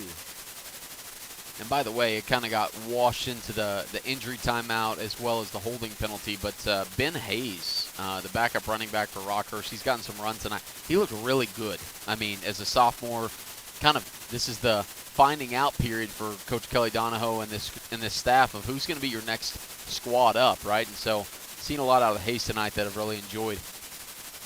8:41 to play in the game, 35-0 Rockhurst. Rockhurst with the ball at the Bishop Miege 44-yard line. Pitzel in at quarterback now for Rockhurst with this large Rockhurst lead. Under center, I formation behind him. It's going to be a handoff straight ahead and not a lot of room. That's Luca Sano, the senior running back. And just looking forward here a little bit, Joe, as we kind of, only have about 8 minutes left, assuming that this stays at the score where it's at. Got Blue Springs, if you're Rockhurst, you have Blue Springs here at home next week. Then you have at St. Thomas Aquinas, at Liberty North, and then home against St. Louis University to wrap up their season, at least their regular season. And so some hard games, but luckily some of those here at home. Obviously the big test at St. Thomas Aquinas on October the 10th. Now that will be another big one here. It's 3rd down and long. And Rockhurst will pitch it to the right, and tackled in the backfield. That was Samuel Volker, the junior running back, getting the carry for the Rockhurst Hawklets. That'll bring up a 4th down. Yeah, and at this point, I mean, for both squads, again, keeping everybody healthy, right? And if Bishop Miege goes down and gets the 0 off the scoreboard, right, it's about having some pride here. And so if you can get the 0 off the scoreboard again, the 3rd-string quarterback in now, losing Allen earlier on in the 3rd quarter. And so if you can get to the point where, get the 0 off the board, have some momentum going into next week, and we'll talk about their upcoming schedule. So Hendricks now on the punt for Rockhurst, and Jeremiah Johnson standing back at his own 11-yard line. And Hendricks kicks a end-over-end kick, a low one that takes a Bishop Miege bounce, and Johnson nearly fumbled it, but able to gather it, before he's tackled by Powell near the 10-yard line, and that's where Bishop Miege will have a first down and 10 with the running clock, 6:37 left, and Rockhurst with a 35-0 lead over Bishop Miege. Yeah, and just to talk through a little bit Bishop Miege's upcoming schedule, they have a large one. Not only did you have to come to Rockhurst this week, then next week you have to go to undefeated St. Thomas Aquinas, which is, again, both these teams tonight will have to face the Saints at some point, but St. Thomas Aquinas, then St. Pius X, another powerhouse as well. But that one's going to be at home against Blue Valley North and then at Blue Valley to wrap up their regular season. So, again, neither of these two teams have any kind of lax schedule either. They're very, very difficult schedules in the regular season to kind of get them ready for their postseason runs. Flag comes in from one of the officials as Rockhurst trying to get their personnel. So legal substitution against Rockhurst will move the ball 5 yards. Yeah, it might be one of my favorite things that's happened tonight. Cash Lewandowski was out there with the backups, and they're like, hey, you're not supposed to be out here right now. You need to get to the sideline and take a break for next week. Scaletti shotgun formation here on first down. Hands it off. John Watsky spins away from a man at the 17-yard line. Tackled near the 18. And very close to a first down. It'll be second down and 1. 5:34 left in the game. 35-0 Rockhurst over Bishop Miege. When we look back through tonight, I mean, that second quarter, I think, is something that Coach John Holmes can go back to if you're Bishop Miege and say, hey, we stacked up every pound for pound with Rockhurst in that second quarter. Watsky with the handoff and gets the first down up to the 25, maybe the 26-yard line. So running straight up the gut, getting the first down with John Watsky. Say again, I did not have the running clock on the bingo card tonight, but again, 35-0, 35 points or more in the state of Kansas or Missouri gets you a running clock, and so obviously here in Missouri, just east of State Line Road, so under 5 minutes to play in this game. Rockhurst is everything I thought they would be. I have not seen them this year, and they've looked really solid tonight. As Bishop Miege, first down and 10 from the 26. And off Watsky again, straight ahead, and then stacked up, getting to about the 29-yard line. As that was Johnny Reardon, the sophomore, with the tackle. And second down. And Joe, there was a story I was going to bring up if this came to it, but I was in Topeka, John Holmes and the Stag squad in 2018. I was working at KSNT as a reporter and covered that game as they won the state championship by 42 points that day. I know that DNA is deep inside the Stags, and so I can't imagine this team making another deep run this year. Slowly hands to Watsky, and Watsky hit in the backfield and dropped at the 30-yard line for forward progress of a yard. 3:53 to play in the game, and now it's third down for Bishop Miege. Yeah, and this Miege offense, again, kind of getting a look at these guys, their future. You know, what does their future look like in the coming years?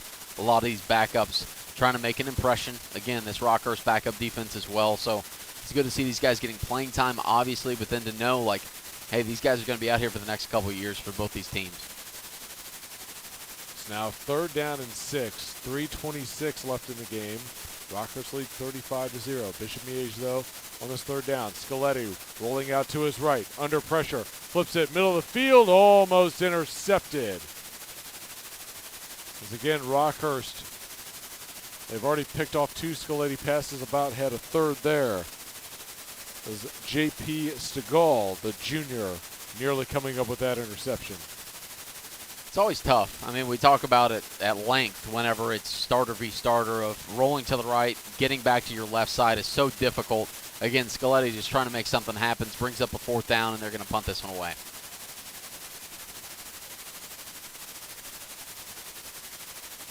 It's back to receive Caden Flores for Rockhurst.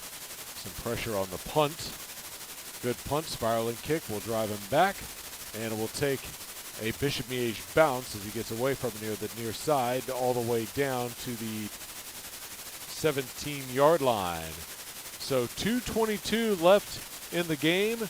Rockhurst football up 35-0. You know, Joe, it's an interesting thing being up here in the press box, right? We get that privilege of being up here next to coaching staffs and next to the PA announcer as well. I've never once, midway through the fourth quarter, seen a coaching staff leave their box. And I'm not saying one way or the other, but they have left their box. I'm not going to say who's next to us. But completely cleared out, ready to go, ready to wrap up for the evening as we're inside 2 minutes in the running clock. Now, Rockhurst will take their time here. They may come out, and we'll see if they do decide to run any plays or if they just go into the victory formation. With the backups out there, looks like they do want to get a few more plays just to get these guys some more time under their belt as Pitzel with the I formation behind him. It's going to be a pitch to the near side and a strong first down run by Caden Flores. Gets to the 15-yard line. Bruising run, but lost a couple on the play. Second down. Yeah, it's nice. Again, another senior out there getting a carry on homecoming night inside 2 minutes to play. But, you know, getting to say, hey, you know what, been working hard in practice. Might as well get a few runs out here as well. Second down and 12, under a minute to play in the game. Rockhurst about ready to walk away with a 35-0 victory here against Bishop Miege. Pitzel will line up in victory formation. And he will take a knee with 40 seconds to go. That'll bring up third down. So they'll need to do this one more time. You know, it's always a good reminder, Joe, to stick around after. Chad Rader got all the scores and updates from around the area. Looking forward to seeing if there's any more upsets tonight. Obviously, this one not here is an upset, but Rockhurst taking home a homecoming victory. And that was the last snap of the game as the teams will meet at midfield. Clock winding down with 12 seconds left. 35-0 is the Rockhurst win, getting another victory over Bishop Miege, their third straight against the Stags, and this Rockhurst team remains undefeated. Bishop Miege falls to 2-2 on the season, and again, both of these teams have some big games coming up. Bishop Miege has St. Thomas Aquinas next Friday, and then they host St. Pius the following Friday. Rockhurst with Blue Springs next Friday, and then they travel to St. Thomas Aquinas the following Friday. So we've got some big games coming up for both of these teams. And Jonathan, final thoughts on this one? Yeah, I mean, Rockhurst from the jump, right? In quarter one, they came out and asserted their dominance, up 14-0. At that point, it just seemed like Bishop Miege's offense just couldn't get it done tonight. We obviously hope the best for Allen as he was injured in the third. And both these teams, again, they're built for the postseason, right? This regular season is a tune-up. Both these teams will be just fine, but Rockhurst coming out on top tonight, and Coach Kelly Donahoe can celebrate another homecoming victory. Well, big win for Rockhurst here at home. A 35-0 win over Bishop Miege. Want to thank you for joining us on the high school game of the week here on Sports Radio 810 WHB and 810varsity.com. For Jonathan Pulasic, I'm Joe Van Amberg saying so long and good night from Rockhurst. We'll see you next week. Have a great night, everybody.